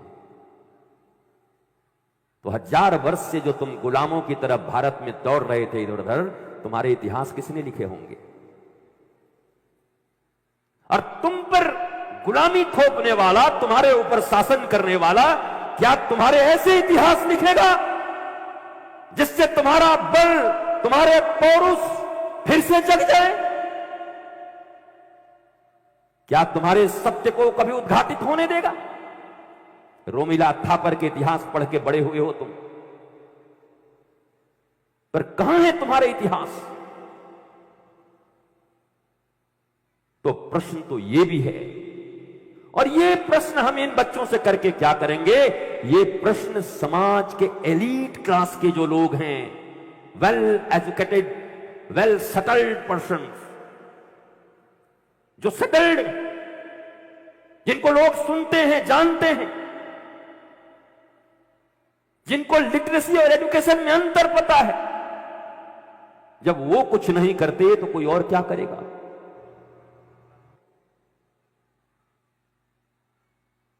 इसलिए इन सब विषयों पर भी चर्चा होगी। अगर राष्ट्र कथा नाम है तो राष्ट्र के वर्तमान समय में जितनी भी समस्याएं हैं, उन सारी समस्याओं पर चर्चा होगी, और शास्त्रानुकूल और आधुनिक विज्ञान के और समाज के अनुकूल उसका समाधान भी होगा। तब तो यह राष्ट्र कथा होगा, तब तो कहा जाएगा नंदनी नगर के पांडाल से राष्ट्र के समाधान निकल करके आ रहे हैं। तब ये नंदनी नगर गोंडा अयोध्या की जय जयकार होगी। ये निकलना चाहिए समाधान। पिघलेगी हिमालय, आएंगी गंगोत्री से बहेगी गंगा समाधान की। लेकिन समाधान तो तब करेंगे, पहले समस्या समझ जाओ। अभी तो आज समस्या समझा रहे हैं कि ये समस्या है। कई लोग सोच रहे हैं समाधान तो कुछ मिल नहीं रहा है, पहले समस्या तो समझ लो क्या है। दवाई खाए जा रहे हो, दवाई खाए जा रहे हो, ठीक ही नहीं हो रहा है, बाद में पता चला कैंसर था, मर गया। तो फर्स्ट स्टेज में डायग्नोस हो जाता तो बच जाते। तो अभी तो हम डायग्नोस कर रहे हैं कि आप जिसे समस्या समझ रहे हैं वो समस्या नहीं है। आप समझ रहे हैं हमको पैसा नहीं मिला, हमको रुपया नहीं मिला, हम ये नहीं खाए, हमारा ये नहीं हुआ। जो खा रहे हो वही अच्छा है क्या? जो मरने के लिए खा रहे हो, पहले तो ये डायग्नोस हो जाए। डायग्नोस्टिक सेंटर है ये व्यासपीठ। यहां सब कुछ जांच होता है कि वर्तमान समय में हमारे द्वारा किए जाने वाले कर्म क्या हमारा कहीं बध तो नहीं कर रहे, हम आत्महत्या की ओर तो नहीं जा रहे। क्योंकि हम आत्महत्या नहीं, यहां आत्म सबलता के लिए उपस्थित हैं। और तुम मानो न मानो, जितने भी लोग रहोगे 5 दिनों में आत्मज्ञान की झलक जैसे राजा जनक को अष्टावक्र ने दिखा दिया था, वैसे 5 दिनों के भीतर आपको मैं ये भगवान के कृपा के बल पर और हनुमान जी की कृपा और अपने गुरु के कृपा के बल पर कह रहा हूं, तुम्हें आत्म दर्शन तो करा ही दूंगा, एक बार अवलोकन तो करा ही दूंगा, उसके बाद तुम्हें जो करना है करो, पर इन्हीं 5 दिनों में करा दूंगा। और एक करे कि 2 करे कोई फर्क नहीं पड़ता, एक ही सूर्य काफी है। एक कोई चमक के आ गया तो काम बन गया। पांडाल की भीड़ पूरी थोड़ी बनती है, पर कोई भी, और वो तुम क्यों नहीं हो सकते, इस भावना के साथ कथा सुननी है। भगवान हम सब पर अपनी कृपा बनाए रखें। भूमिका तैयार हो गई है मेरे अनुसार, और मुझे लगता है कि अब आपका हृदय वो अमृत पाने के लिए उपयुक्त हुआ है। कुछ समस्याओं पर और चर्चा करेंगे। आपके कोई प्रश्न हो तो वो प्रश्न भी रख लेना अपने पास।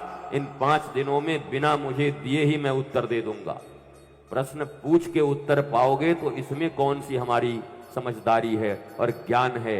मैं तुम्हें इस व्यासपीठ से कहता हूं, अभी लिख लो, जेब में रख लो, और 5वें दिन उन्हीं प्रश्नों का उत्तर 5 दिनों में न मिले तो कहना गुरुजी आप झूठ बोलते हो। लिख के रख लेना अपने अपनी जेब में।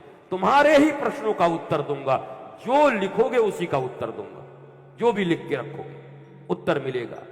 वो बच्चा कह रहा मैं तो जरूर लिखूंगा, तो 10 प्रश्न लिख के रख, 1 नहीं 10 लिख के रख, और 100 भी लिख ले कि 100 प्रश्न मेरे हैं, मुझे मेरा उत्तर मिला कि नहीं। तुम्हें उत्तर मिलेंगे। स्वस्थ रहिए, मस्त रहिए, आनंदित रहिए। और डांटा जब सदगुरु चरण दास ने कि रे सहजो, इस छोटे से सुहाग के लिए तू बार बार आशीर्वाद देने आई है। तनिक सी सुहाग पे तैने काहे उठायो शीस। तुम मीरा की तरह क्यों नहीं कहती कि मेरे चुड़लो अमर है जाए, क्योंकि मेरे पति श्री कृष्ण हैं। और गुरु का आगमन हुआ और गोविंद भी आए। वर्णित है सहजों की किताब में, देख लेना। क्योंकि जब बाकी चीजों को मानोगे तो इसको भी मानना पड़ेगा, क्योंकि तुम तो लिखे नहीं हो, जो लिखा है मानना ही पड़ेगा। जब अंग्रेजों के इतिहास को मान रहे हैं तो यही सब भी मांगना पड़ेगा, समझना पड़ेगा। तुम्हारे वेद शास्त्रों को भी तो लोग कह दे रहे हैं कि 2000 वर्ष पहले कागज का यही नहीं हुआ था आविष्कार, तो तुम लिख कैसे दिए? तो श्रुत से आया, कहां से आया, शंका करने वाले करते रहते हैं। और हमें बड़ी प्रैक्टिकल तौर पर चीजों को स्वीकार करके लोगों को सिखाना चाहिए। हमें नहीं वो करना, हमें नहीं दिखाना बड़कपन अपना, ऐसे बोलेगा ये ऐसे आया। नहीं नहीं नहीं, नहीं कुछ नहीं, 2000 वर्ष पूर्व आइए उसी से समझा देता। क्योंकि आप प्रैक्टिकलिटी की बात करो, कोई स्टूडेंट नहीं सुनता ऐसे बात। प्रैक्टिकल बातें करोगे तो सुन लेंगे। सहजों ने गुरु और गोविंद दोनों के आगमन पर गुरु को आसन देकर बिठाया। कृष्ण ने पूछा अब मेरा आसन कहां है। और जब गुरुदेव भगवान चले गए तो पूछा सहजों ने कि आप क्या नाराज हो ठाकुर जी मुझसे। बोला आप क्यों आ गए, अभी तो मेरे गुरुदेव आए थे। तो भगवान ने कहा कि तेरी गुरु निष्ठा को देखकर ही तो आया था। तो सहजों ने कहा मैंने सही किया या गलत किया, जिसके निष्ठा के बल पर तुम आए थे क्या मैं उसका त्याग कर देती। भगवान कृष्ण बोले मैं यही तो देखने आया था कि जिस बल पर आया था उस बल का अपमान तूने नहीं किया, गुरु का ही तुमने सम्मान किया। ये सहजों का इतिहास है। कर पाओगे?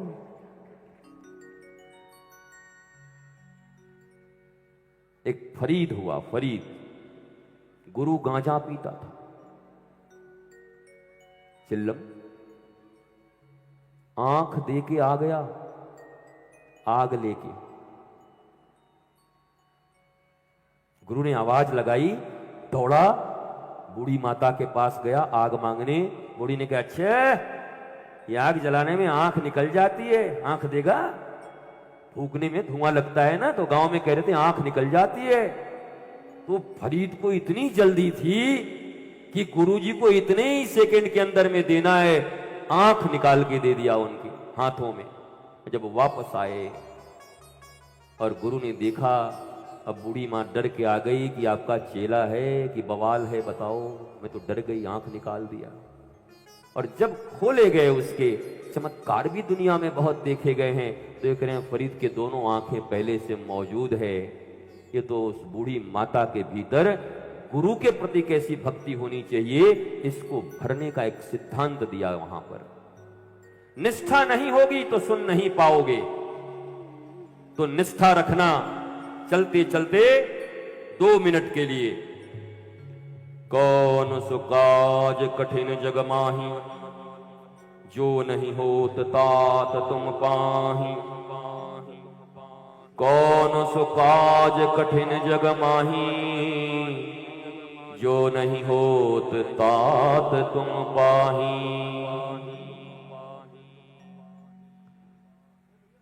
अरे कौन सो संकट मोर गरीब को, जो तुमसे नहीं जात है तारो। बीगी हरो हनुमान महाप्रभु, जो कछु संकट होय हमारो। बेगी हरो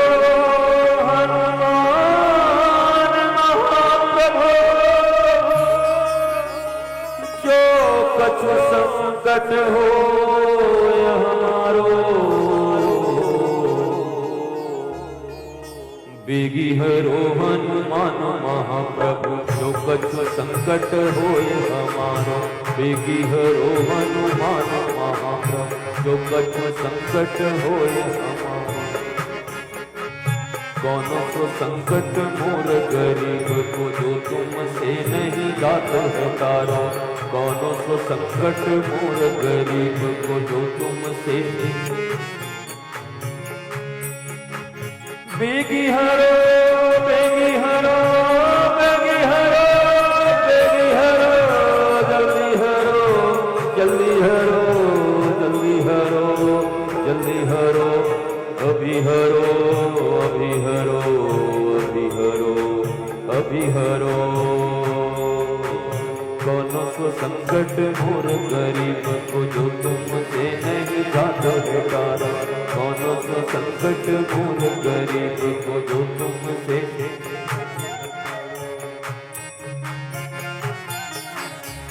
दोनों हाथ ऊपर उठा के आप भी पुकार लीजिए हनुमान गढ़ी वाले हनुमान जी महाराज से। कौन सो संकट मोर गरीब को, जो तुमसे नहीं जात है तारो।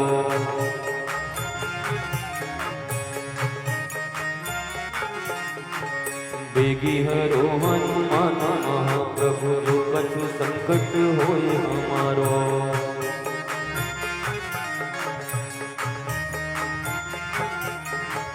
बेगी हरो हनुमान महाप्रभु जो कछु संकट होए हमारो।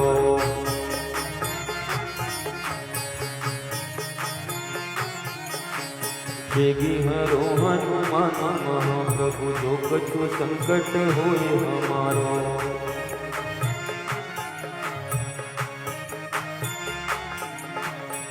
जय जय जय हनुमान गोसाई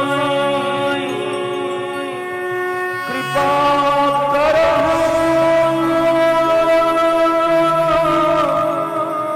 गुरुदेव की नाई।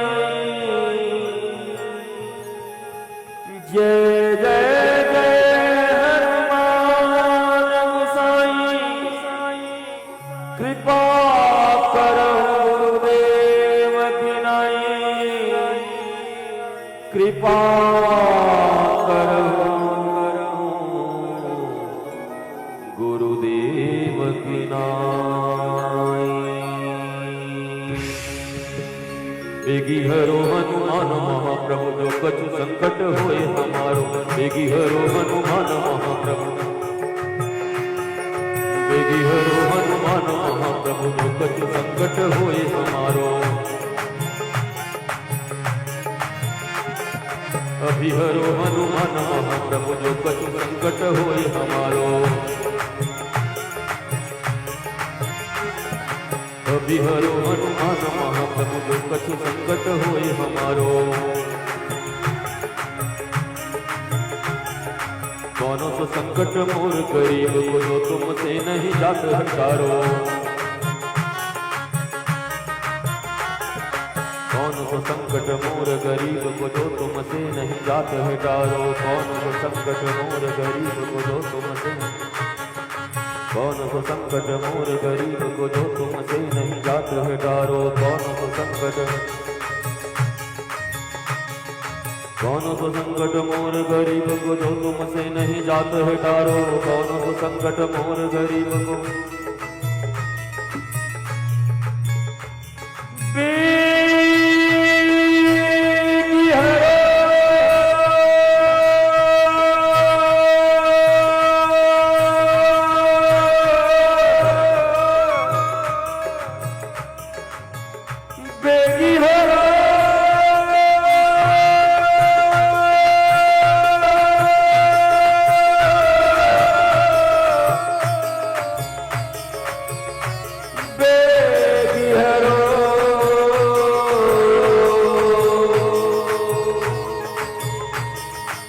जल्दी हरो अभी हरो। यही हरो हनुमान महाप्रभु जो कछु संकट होए हमारो। बेगी हरो बेगी हरो बेगी हरो बेगी हरो बेगी हरो बेगी हरो। अभी हरो अभी हरो अभी हरो अभी हरो। जल्दी हरो जल्दी हरो जल्दी हरो जल्दी हरो। जो कछु संकट होए हमारो जो कछु संकट होए हमारो। ऐसे दोनों हाथ उठा के बोलिए बेगी हरो बेगी हरो बेगी हरो बेगी हरो। आप भी बोलिए आपके भी संकट हरेंगे हनुमान जी। जल्दी हरो जल्दी हरो जल्दी हरो जल्दी हरो। अभी हरो अभी हरो अभी हरो अभी हरो। जल्दी हरो जल्दी हरो जल्दी हरो जल्दी हरो। बेगी हरो बेगी हरो बेगी हरो बेगी हरो बेगी हरो बेगी हरो बेगी हरो बेगी हरो। जल्दी हरो जल्दी हरो जल्दी हरो जल्दी हरो। अभी हरो अभी हरो अभी हरो अभी हरो अभी हरो अभी हरो अभी हरो अभी हरो। जल्दी हरो जल्दी हरो जल्दी हरो जल्दी हरो जल्दी हरो। जो कछु संकट होए हमारो जो कछु संकट होए हमारो जो कछु संकट होए हमारो जो कछु संकट होए हमारो। कौन संकट मोर गरीब को, जो तुमसे नहीं जात है तारो, कौन सो संकट मोर गरीब को, जो तुमसे नहीं जात है तारो। बेगी हरो बेगी हरो बेगी हरो बेगी हरो, जल्दी हरो जल्दी हरो, अभी हरो अभी हरो अभी हरो अभी हरो, यही हरो यही हरो यही हरो यही हरो यही हरो यही हरो यही हरो। कौन सा संकट मोर गरीब को, जो तुमसे नहीं जात है तार, कौन सा संकट मोर गरीब को, जो तुमसे नहीं जात है तार। कौन सा संकट मोर गरीब को, जो तुमसे नहीं जात है तारो।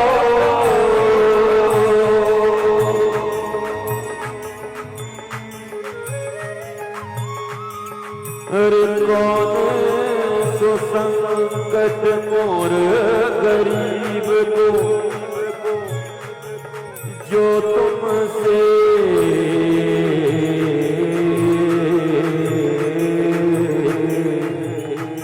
नहीं जात है तारो।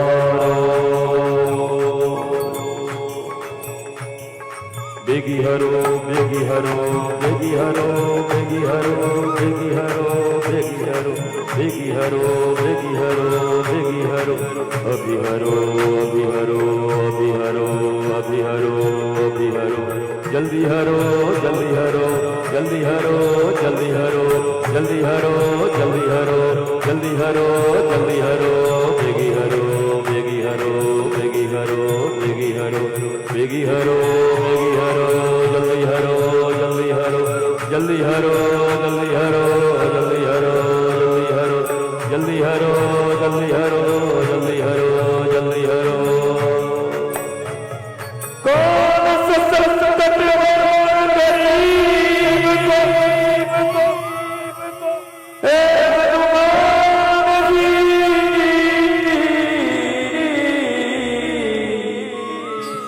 कौन सा संकट मोर गरीब को,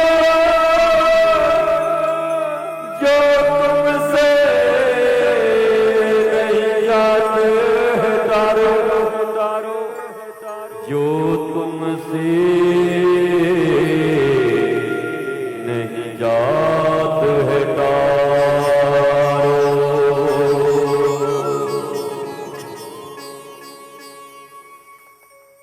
बेगी हरो बेगी हरो बेगी हरो बेगी हरो बेगी हरो बेगी हरो बेगी हरो बेगी हरो बेगी हरो बेगी हरो बेगी हरो बेगी हरो बेगी हरो बेगी हरो बेगी हरो, अभी हरो अभी हरो अभी हरो अभी हरो, जल्दी हरो जल्दी हरो जल्दी हरो जल्दी हरो जल्दी हरो।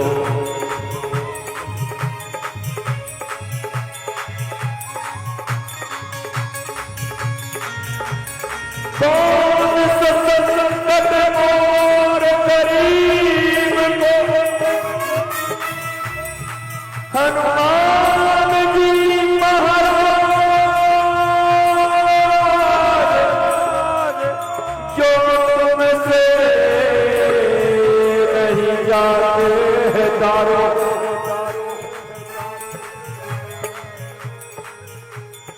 कौन काज कथिर जग माही, जो नहीं होत सात पाही, कौन काज कथिर जग माही, जो नहीं होत सात पाही, कौन काज कथिर जग माही, जो नहीं होत सात पाही। बेगी हरो बेगी हरो बेगी हरो बेगी हरो बेगी हरो बेगी हरो, अभी हरो अभी हरो अभी हरो अभी हरो, यही हरो यही हरो यही हरो यही हरो, जल्दी हरो जल्दी हरो जल्दी हरो जल्दी हरो। संकट मोर गरीब को, अज कौन संकट मोर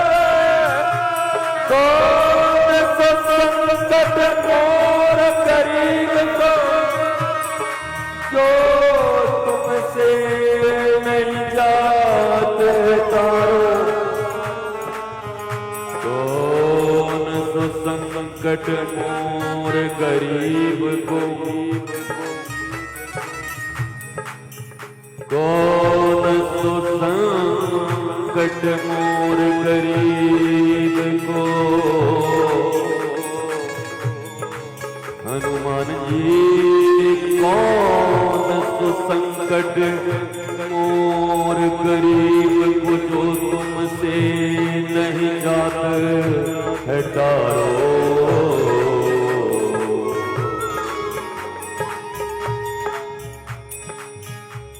काज किए देवन के तुम देख महाप्रभु, कौन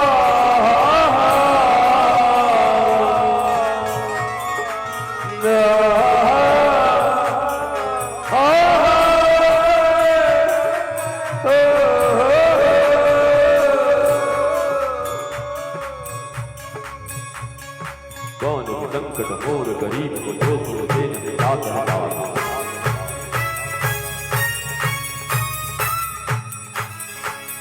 कौन संकट मोर गरीब को, जो तुमसे नहीं जात है तारो। कौन संकट मोर गरीब को, जो तुमसे नहीं जात है तारो। देगी हरो हनुमान महाप्रभु। एक बार दोनों हाथ उठाओ, दोनों हाथ लहराओ और बोलो बेगी हरो, बेगी हरो, बेगी हरो, बेगी हरो, बेगी हरो, बेगी हरो। अभी हरो, अभी हरो, अभी हरो, अभी हरो।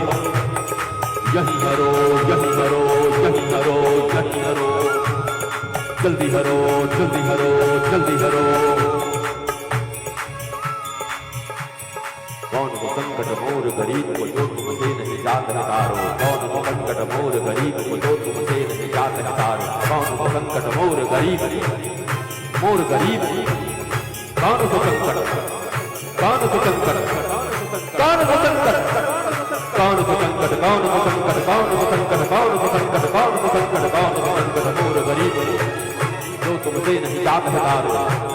बेगी हरो हनुमान महाप्रभु, जो कछु संकट होई हमारो। बेगी हरो, बेगी हरो, बेगी हरो, जल्दी हरो, जल्दी हरो, जल्दी हरो, जल्दी हरो, जल्दी हरो। अभी हरो, अभी हरो, अभी हरो। कौन सो संकट मोर गरीब को, मोर गरीब को, मोर गरीब को।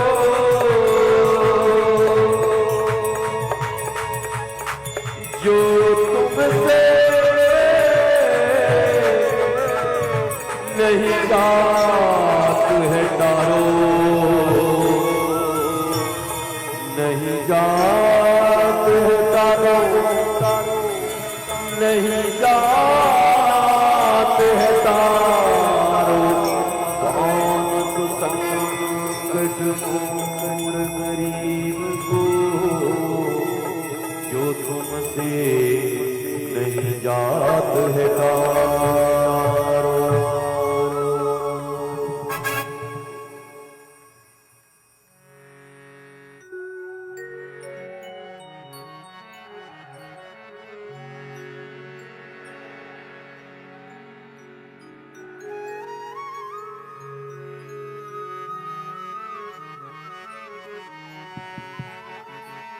बिना भोजन के कोई बच्चे जाएंगे नहीं, भोजन तुरंत शुरू करा दो।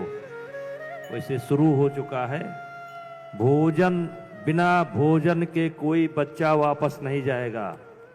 मेरे प्यारे बच्चों, प्रसाद लेकर के ही जाना। वैसे मुझे जानकारी मिली है कि प्रसाद शुरू हो गया है, लेकिन फिर भी प्रसाद लेकर के जाना। कल ऐसी व्यवस्था बनाना कि 12:30 बजे आपका प्रसाद हो जाए। वैसे थोड़ा कोहरा चल रहा है, कोई बात नहीं, लेकिन आज बहुत अच्छा, बहुत सहयोग रहा जनता जनार्दन का, विशेष करके बच्चों का। प्रसाद कोई बिना प्रसाद के नहीं जाएगा। अयोध्या के संतों को यहीं से चरण वंदना।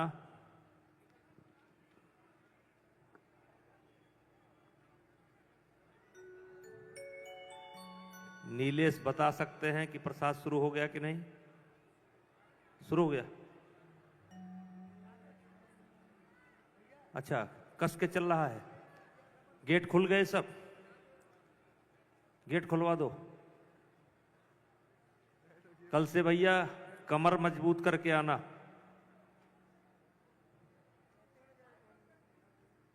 माइक माइक, म्यूजिशियन का माइक।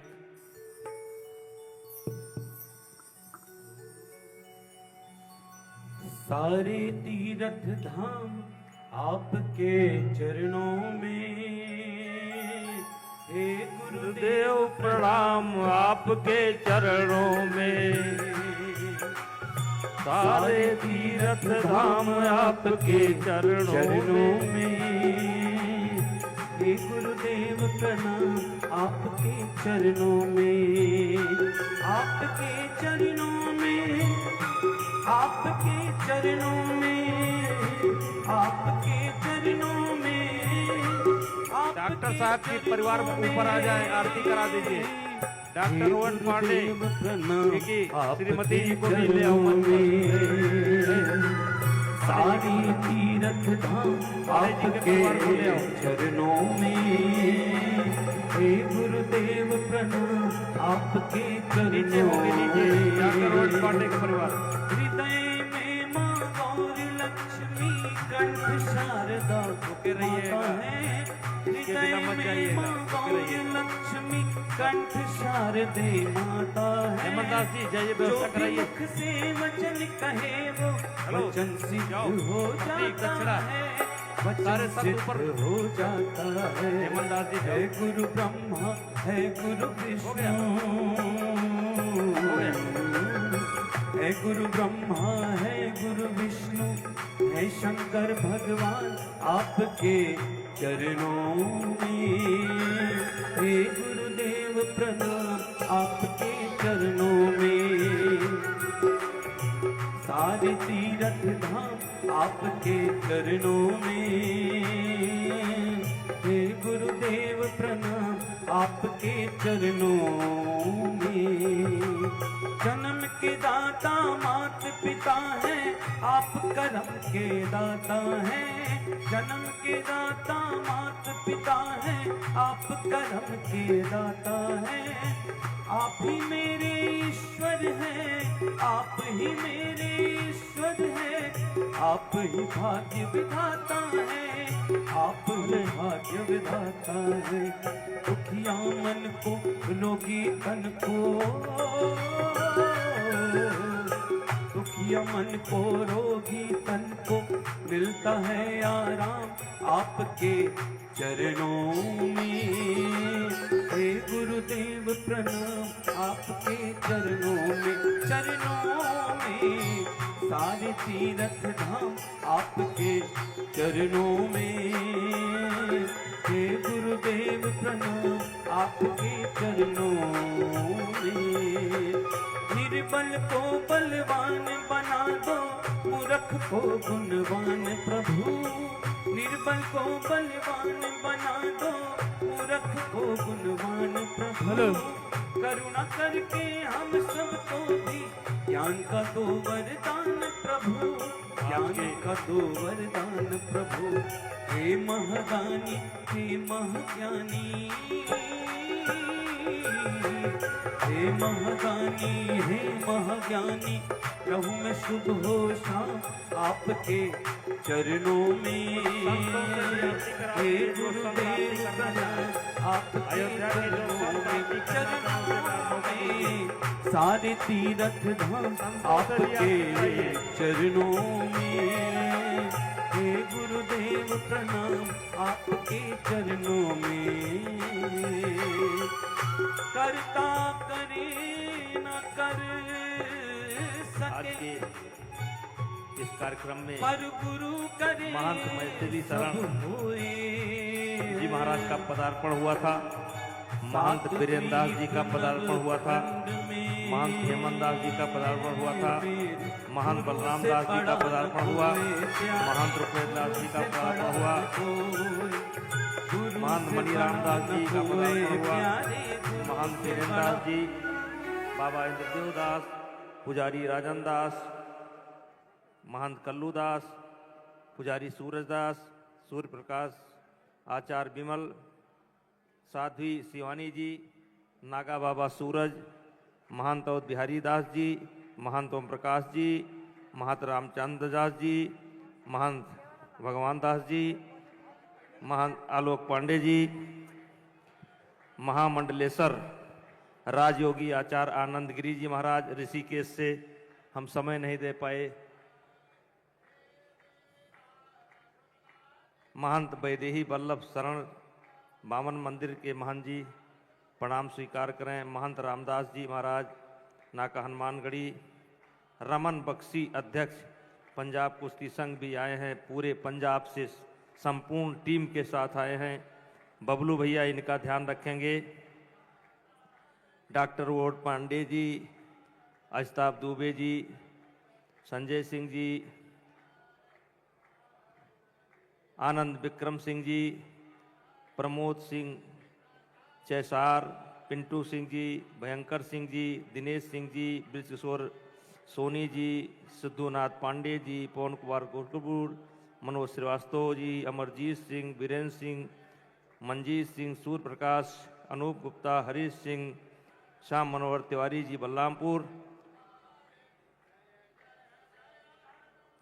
सुभाष त्रिपाठी जी, भाई मंजू सिंह जी, घनश्याम मिश्रा जी, अजीत सिंह प्रमुख हुजूरपुर, आनंद पांडे जी अध्यक्ष किसान मोर्चा, सजदानंद पाठक जी, आदित्य प्रताप आगू गोरखपुर, अर्जुन प्रसाद तिवारी जी, भूपेंद्र सिंह जिला पंचायत सदस्य, अश्विनी जिला कार्यवाहक संघ, कमल सिंह खिरिया, अखिलेश पांडे, रविंद्र प्रताप सिंह पयागपुर, जगदीश प्रसाद पूर्व प्रधान पयागपुर, जमुना सिंह सदस्य जिला पंचायत, थानेदार मिश्रा जी, शिवाजी माजा,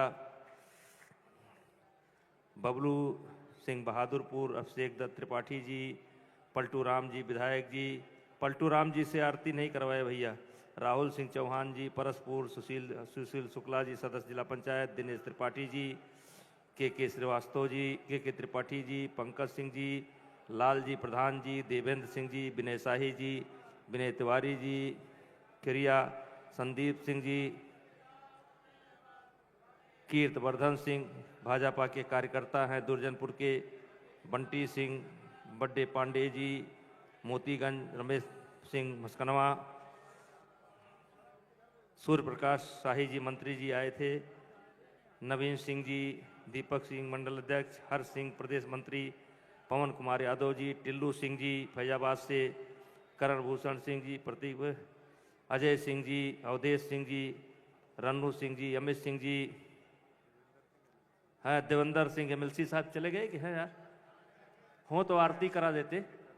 अच्छा, जनता इंटर कॉलेज सर्वांगपुर के बच्चे आए थे और